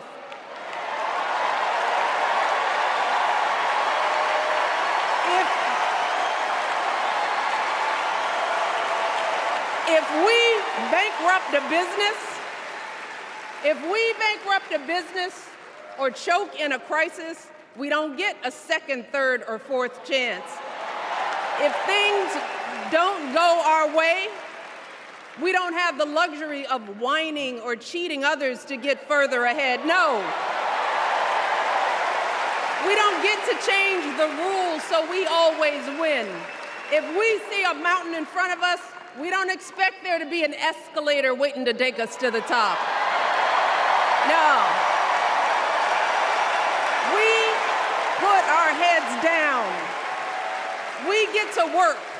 In America, we do something. And throughout her entire life, that's what we've seen from Kamala Harris.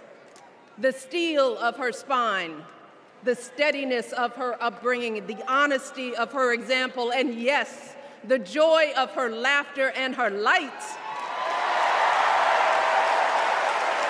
It couldn't be more obvious. Of the two major candidates in this race, only Kamala Harris truly understands the unseen labor and unwavering commitment that has always made America great.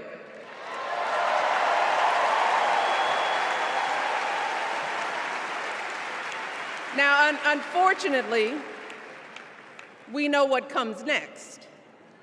We know folks are going to do everything they can to distort her truth. My husband and I sadly know a little something about this. For years, Donald Trump did everything in his power to try to make people fear us. See, his limited, narrow view of the world made him feel threatened by the existence of two hardworking, highly educated, successful people who happen to be black.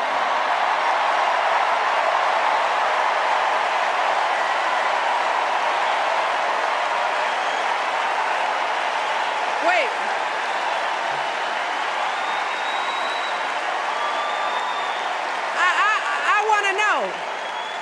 I want to know, who's going to tell him that the job he's currently seeking might just be one of those black jobs?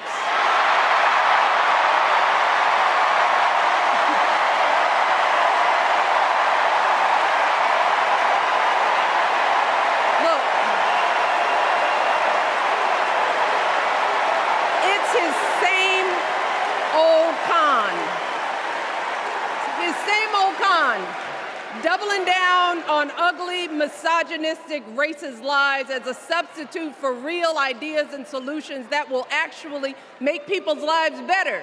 Look, because cutting our health care, taking away our freedom to control our bodies, the freedom to become a mother through IVF like I did, those things are not going to improve the health outcomes of our wives, mothers, and daughters. Shutting down the Department of Education, banning our books, none of that will prepare our kids for the future. Demonizing our children for being who they are and loving who they love, look, that doesn't make anybody's life better.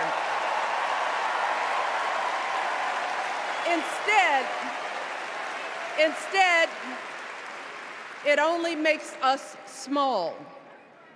And let me tell you this, going small is never the answer. Going small is the opposite of what we teach our kids. Going small is petty, it's unhealthy, and quite frankly, it's unpresidential.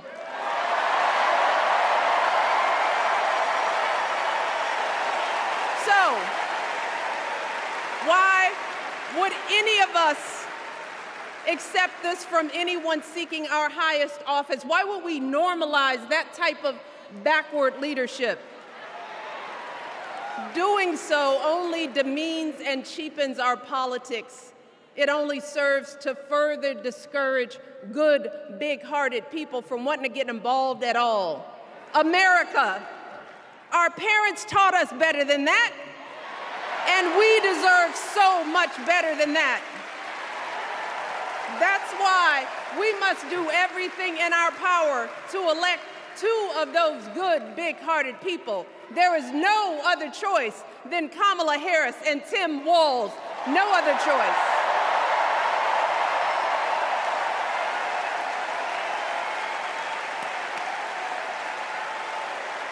But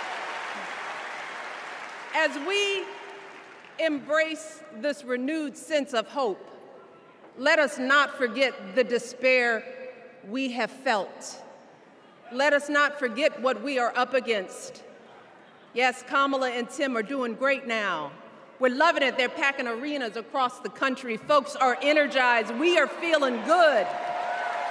But remember, there are still so many people who are desperate for a different outcome, who are ready to question and criticize every move Kamala makes, who are eager to spread those lies, who don't want to vote for a woman, who will continue to prioritize building their wealth over ensuring that everyone has enough. So no matter how good we feel tonight or tomorrow or the next day, this is going to be an uphill battle. So folks, we cannot be our own worst enemies. No. See, because the minute something goes wrong, the minute a lie takes hold, folks, we cannot start wringing our hands. We cannot get a Goldilocks complex about whether everything is just right. And we cannot indulge our anxieties about whether this country will elect someone like Kamala instead of doing everything we can to get someone like Kamala elected.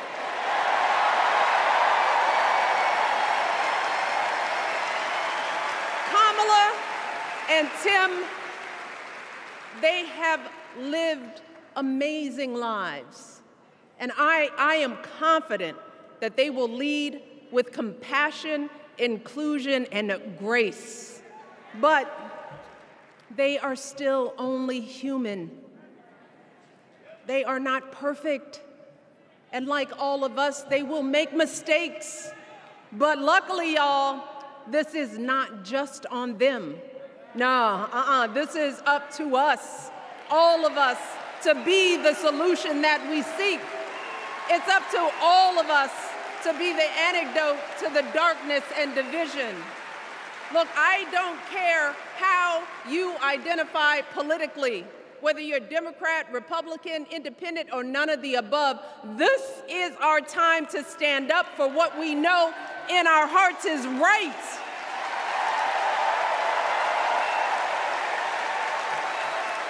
To stand up, not just for our basic freedoms, but for decency and humanity, for basic respect, dignity, and empathy, for the values at the very foundation of this democracy. It's up to us to remember what Kamala's mother told her. Don't just sit around and complain, do something.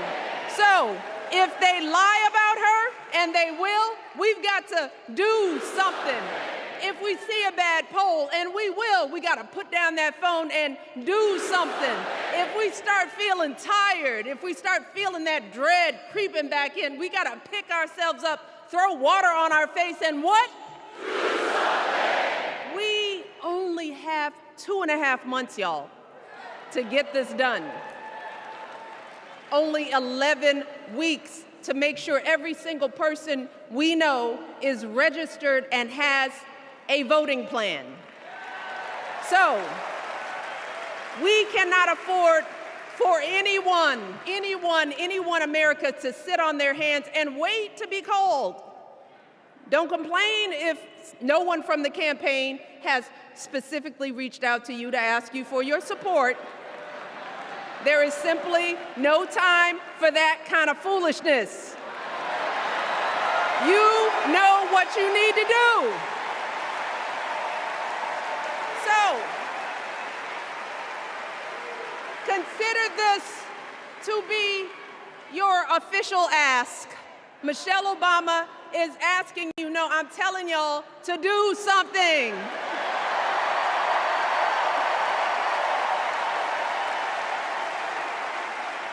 Because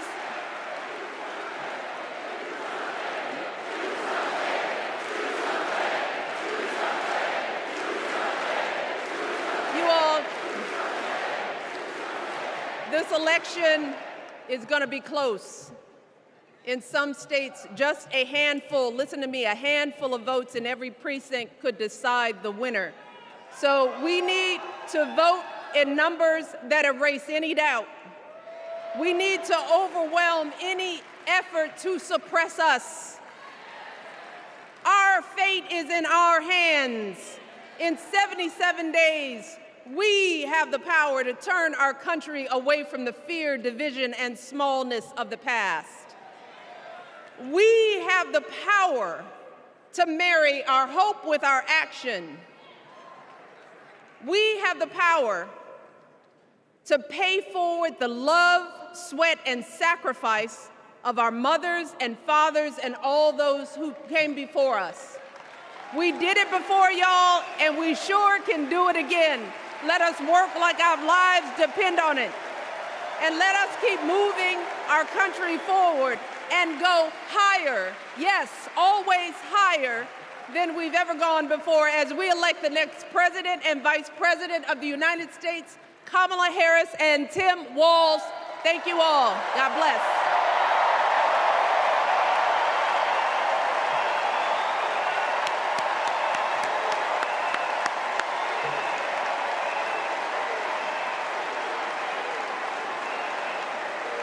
Now, before I go, I have one more job tonight.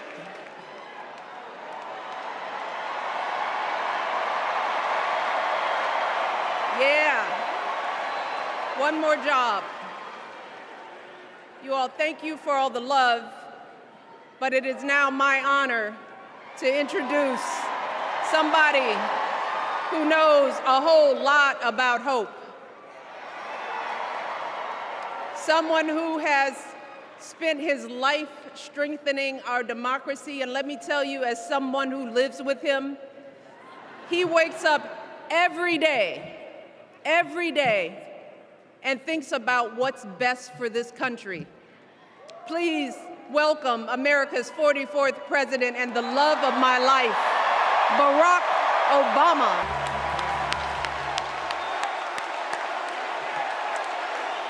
Thank you, thank you.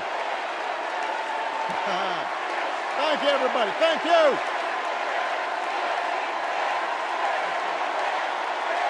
Thank you. Thank you. All right, that's enough. Thank you. Chicago, it's good to be home. It is good to be home, and I don't know about you, but I'm feeling fired up.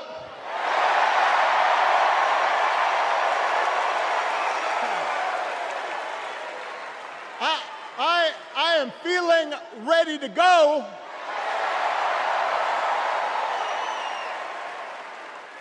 Even if I am the only person stupid enough to speak after Michelle Obama.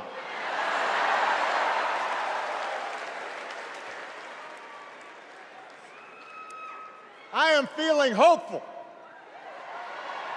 because this convention has always been pretty good to kids with funny names who believe in a country where anything is possible.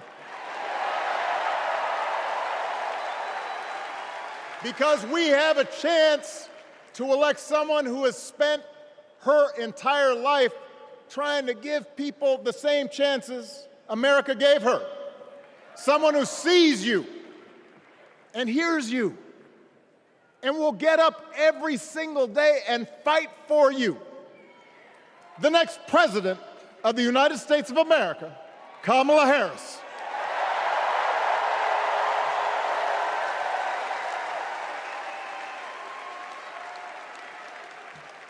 It's been 16 years since I had the honor of accepting this party's nomination for president. And I know that's hard to believe because I have not aged a bit. But it's true. And looking back, I can say without question that my first big decision as your nominee turned out to be one of my best. And that was asking Joe Biden to serve by my side as vice president.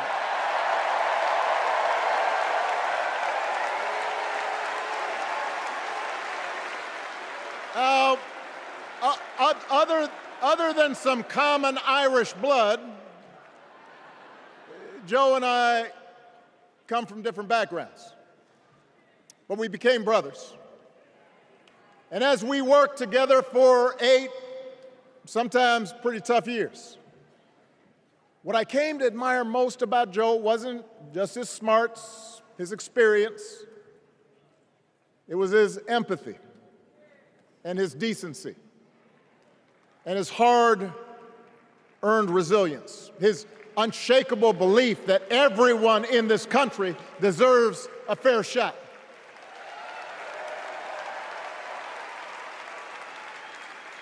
And over the last 4 years, those are the values America has needed most. At a time when millions of our fellow citizens were sick and dying, we needed a leader with the character to put politics aside and do what was right.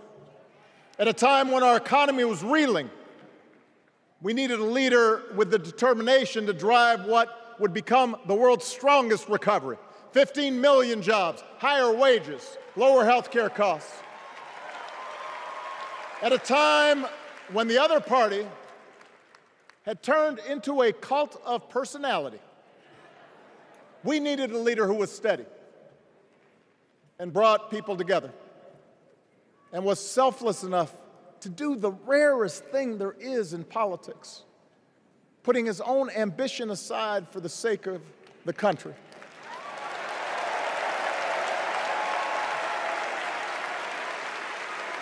History will remember Joe Biden as an outstanding president who defended democracy at a moment of great danger. And I am proud to call him my president, but I am even prouder to call him my friend.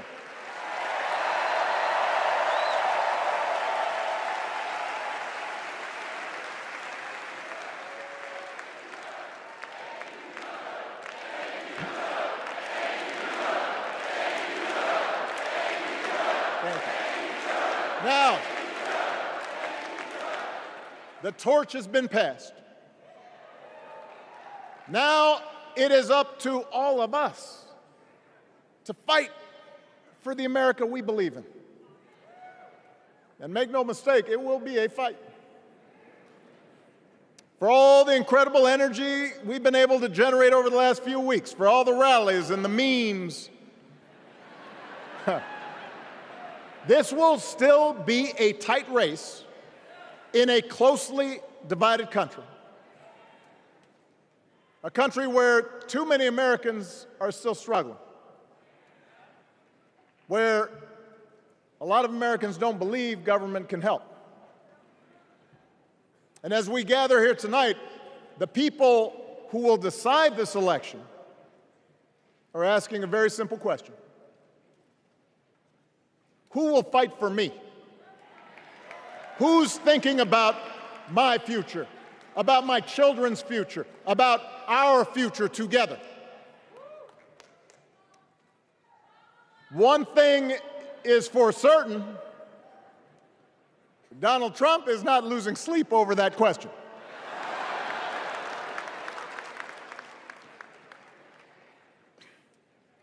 Here's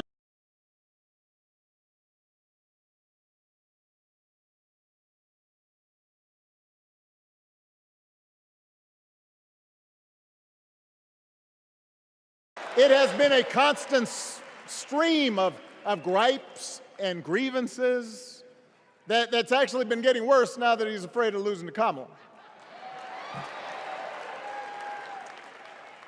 There's the childish nicknames, the crazy conspiracy theories, this weird obsession with crowd sizes.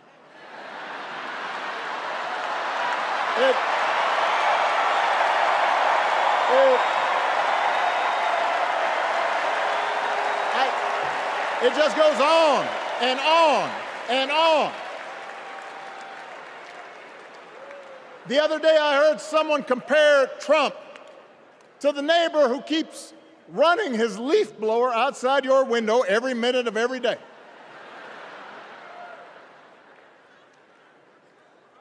Now, from a neighbor, that's exhausting. From a president,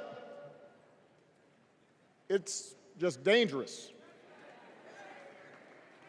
The truth is, Donald Trump sees power as nothing more than it means to his ends.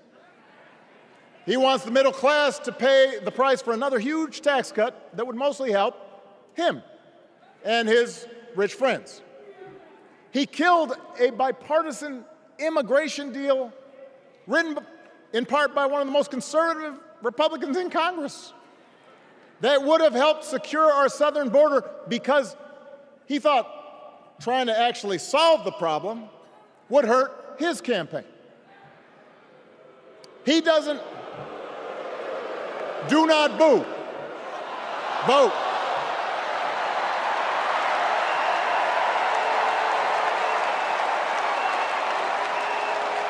He doesn't seem to care if more women lose their reproductive freedom since it won't affect his life.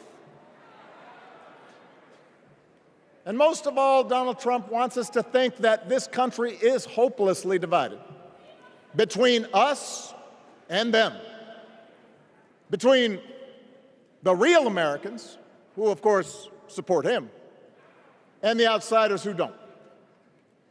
And he wants you to think that you'll be richer and safer if you will just give him the power to put those other people back in their place. It is one of the oldest tricks in politics from a guy whose act has, let's face it, gotten pretty stale. We do not need 4 more years of bluster and bumbling and chaos. We have seen that movie before, and we all know that the sequel is usually worse.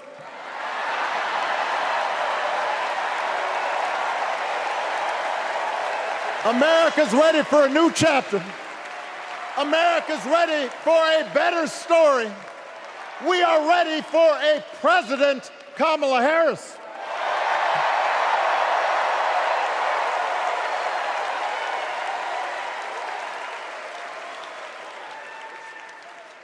And Kamala Harris is ready for the job.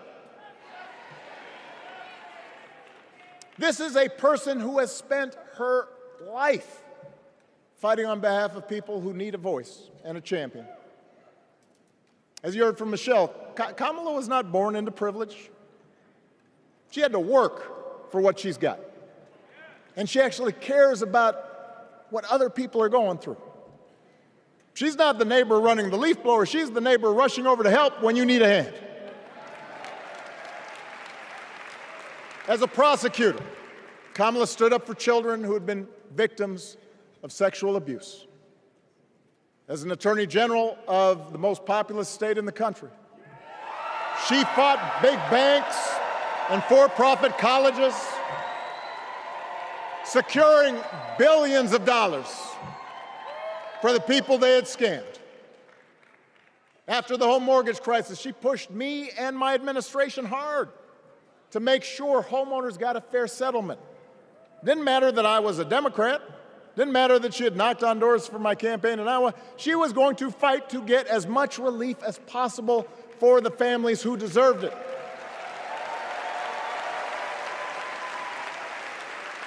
As vice president, she helped take on the drug companies to cap the cost of insulin, lower the cost of health care, give families with kids a tax cut. And she is running for president with real plans to lower costs even more and protect Medicare and Medicaid and sign a law to guarantee every woman's right to make her own health care decisions.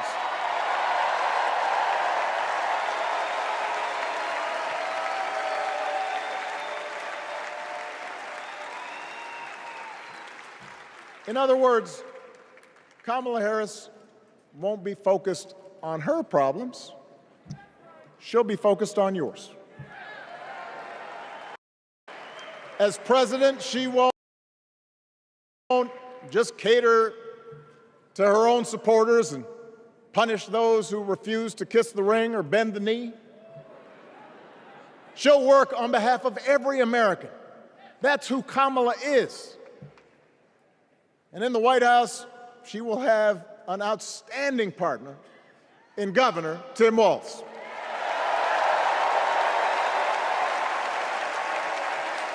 Let me tell you something. Let me tell you something. I love this guy. Tim is the kind of person who should be in politics. Born in a small town, served his country, taught kids, coached football, took care of his neighbors. He knows who he is, and he knows what's important. You can tell those flannel shirts he wears don't come from some political consultant. They come from his closet, and they have been through some stuff.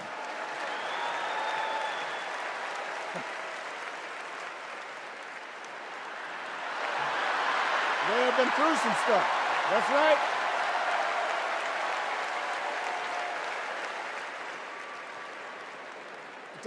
Together, Kamala and Tim have kept faith with America's central story. A story that says we are all created equal. All of us endowed with certain inalienable rights, that everyone deserves a chance, that even when we don't agree with each other, we can find a way to live with each other. That's Kamala's vision. That's Tim's vision. That's the Democratic Party's vision. And our job over the next 11 weeks is to convince as many people as possible to vote for that vision. Now, it won't be easy. The other side knows it's easier to play on people's fears and cynicism, always has been. They will tell you that government is inherently corrupt, that sacrifice and generosity are for suckers. And since the game is rigged, it's okay to take what you want and just look after your own. That's the easy path. We have a different task. Our job is to convince people that democracy can actually deliver. And in doing that, we can't just point to what we've already accomplished. We can't just rely on the ideas of the past. We need to chart a new way forward to meet the challenges of today. And Kamala understands this. She knows, for example, that if we want to make it easier for more young people to buy a home, we need to build more units and clear away some of the outdated laws and regulations that made it harder to build homes for working people in this country. That is a priority, and she's put out a bold new plan to do just that.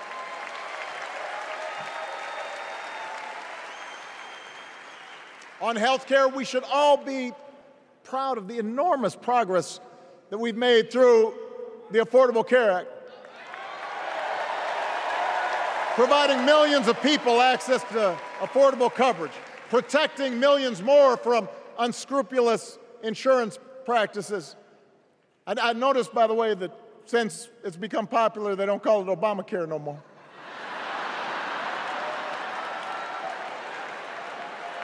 But Kamala knows we can't stop there, which is why she'll keep working to limit out-of-pocket costs. Kamala knows that if we want to help people get ahead, we need to put a college degree within reach of more Americans. But she also knows college shouldn't be the only ticket to the middle class. We need to follow the lead of governors like Tim Walz, who said, if you've got the skills and the drive, you shouldn't need a degree to work for state government. And in this new economy, we need a president who actually cares about the millions of people all across this country who wake up every single day to do the essential, often thankless work, to care for our sick, to clean our streets, to deliver our packages. We need a president who will stand up for their right to bargain for better wages and working conditions. And Kamala will be that president.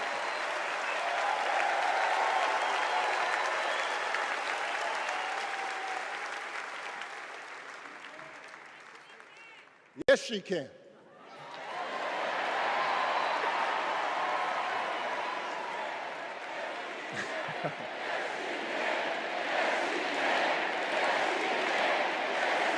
Yes, she can. A Harris-Walz administration can help us move past some of the tired old debates that keep stifling progress. Because at their core, Kamala and Tim understand that when everybody gets a fair shot, we are all better off. They understand that when every child gets a good education, the whole economy gets stronger. When women are paid the same as men for doing the same job, all families benefit.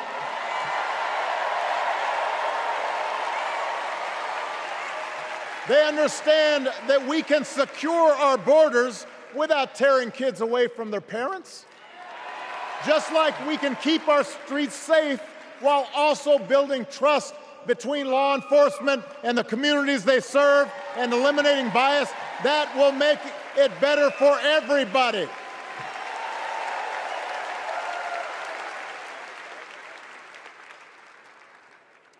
Donald Trump and his well-heeled donors, they don't see the world that way. For them, one group's gains is necessarily another group's loss.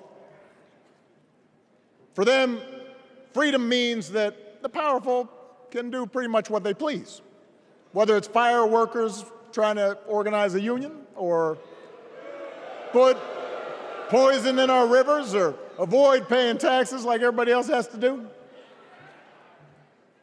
Well, we have a broader idea of freedom. We believe in the freedom to provide for your family if you're willing to work hard.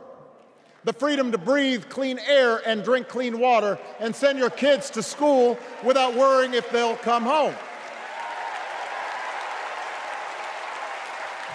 We believe that true freedom gives each of us the right to make decisions about our own life, how we worship, what our family looks like, how many kids we have, who we marry. And we believe that freedom requires us to recognize that other people have the freedom to make choices that are different than ours. That's okay.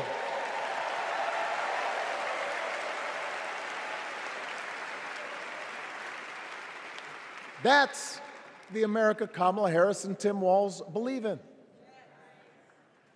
An America where we, the people, includes everyone. Because that's the only way this American experiment works. And despite what our politics might suggest, I think most Americans understand that. Democracy isn't just a bunch of abstract principles and dusty laws in some book somewhere. It's the values we live by. It's the way we treat each other, including those who don't look like us, or pray like us, or see the world exactly like we do.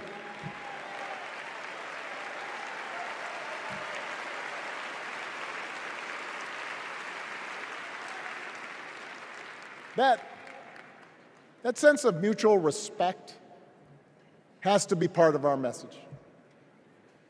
Our politics have become so polarized these days that all of us across the political spectrum seem so quick to assume the worst in others, unless they agree with us on every single issue.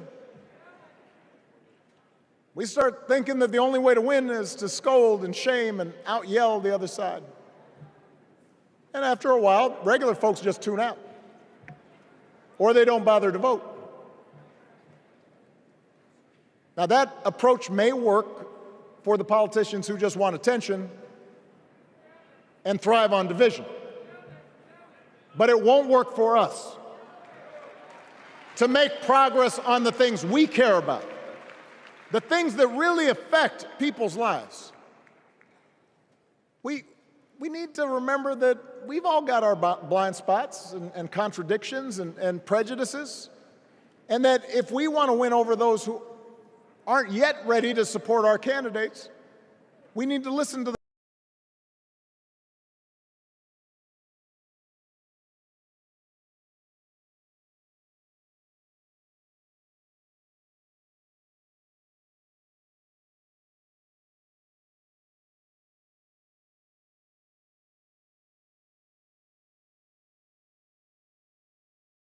moving fast, that they need time and maybe a little encouragement to catch up. Our fellow citizens deserve the same grace we hope they'll extend to us.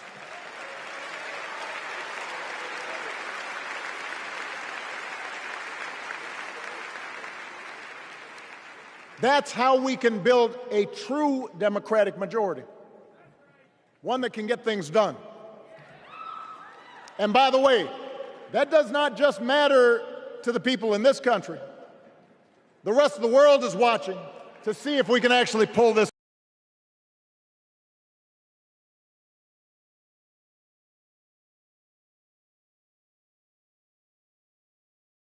Society has ever tried to build a democracy as big and as diverse as ours before. One that includes people that over decades have come from every corner of the globe. One where our allegiances and our community are defined not by race or blood, but by a common creed. And that's why when we uphold our values, the world's a little brighter. When we don't, the world's a little dimmer.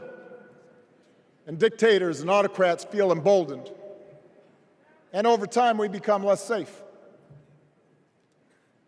We shouldn't be the world's policemen, and we can't eradicate every cruelty and injustice in the world. But America can be and must be a force for good. Discouraging conflict, fighting disease, promoting human rights, protecting the planet from climate change, defending freedom, brokering peace. That's what Kamala Harris believes, and so do most Americans.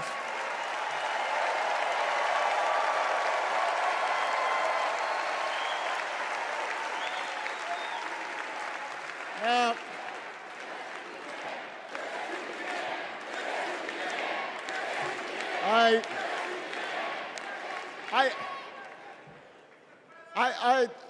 I know these ideas can feel pretty naive right now. We live in a time of such confusion and rancor, with a culture that puts a premium on things that don't last.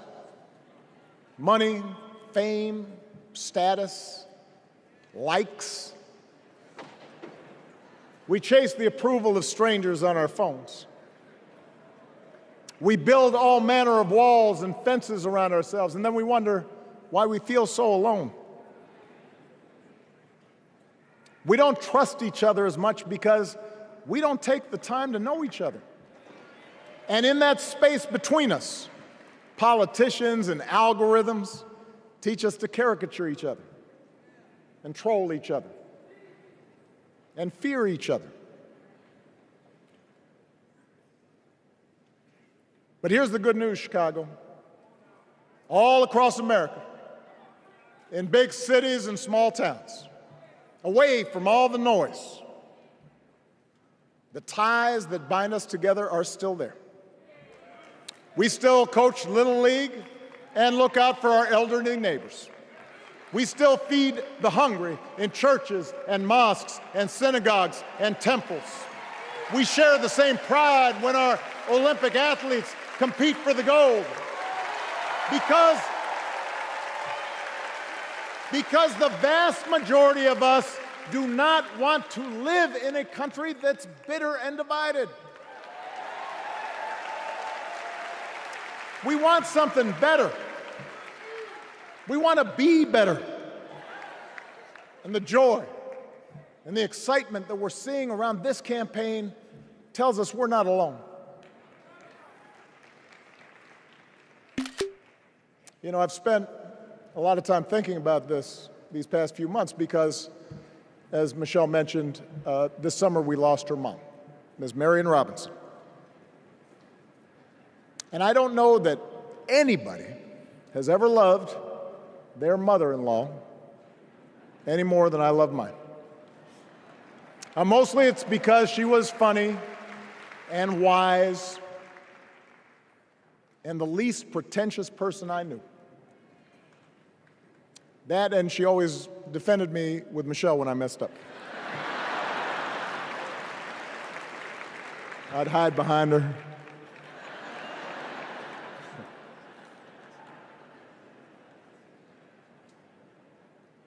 But I also think one of the reasons Mary and I became so close was she reminded me of my grandmother, the woman who helped raise me as a child. And on the surface, the two of them did not have a lot in common. One was a black woman from right here, south side of Chicago, right down the way. Went to Englewood High School. The other was a little old white lady born in a tiny town called Peru, Kansas. Now, I know there aren't that many people from Peru.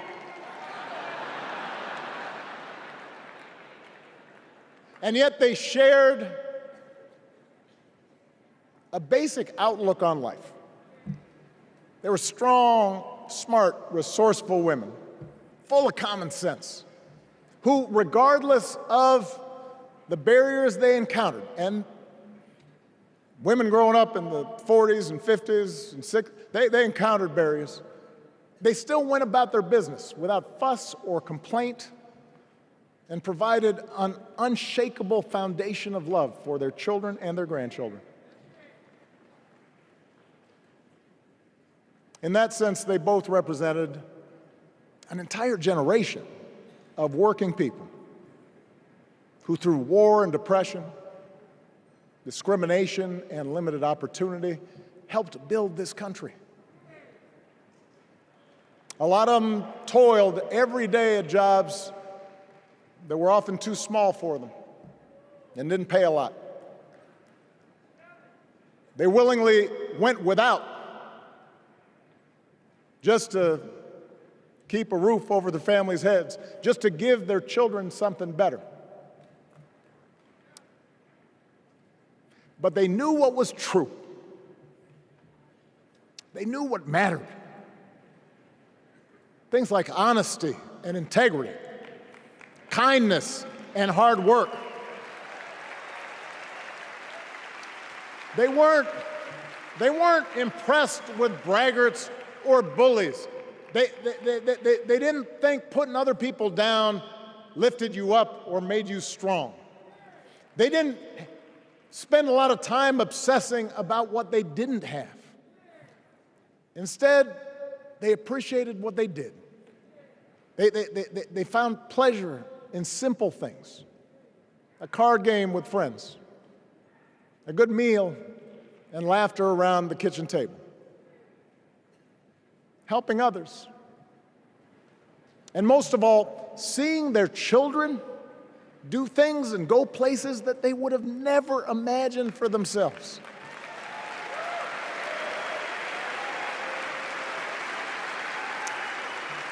Whether you are a Democrat or a Republican or somewhere in between, we have all had people like that in our lives. People like Kamala's parents, who crossed oceans because they believed in the promise of America. People like Tim's parents, who taught him about the importance of service. Good, hard-working people who weren't famous or powerful, but who managed in countless ways to leave this country just a little bit better than they found it. As much as any policy or program, I believe that's what we yearn for. A return to an America where we work together and look out for each other. A restoration of what Lincoln called, on the eve of Civil War, our bonds of affection. An America that taps what he called the better angels of our nature. That is what this election is about. And I believe that's why if we each do our part over the next 77 days, if we knock on doors, if we make phone calls, if we talk to our friends, if we listen to our neighbors,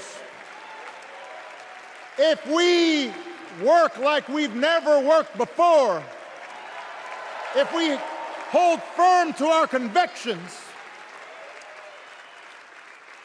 we will elect Kamala Harris as the next President of the United States and Tim Walz as the next Vice President of the United States. We will elect leaders up and down the ballot who will fight for the hopeful, forward-looking America we all believe in. And together, we too will build a country that is more secure and more just, more equal, and more free. So let's get to work. God bless you. And God bless the United States of America.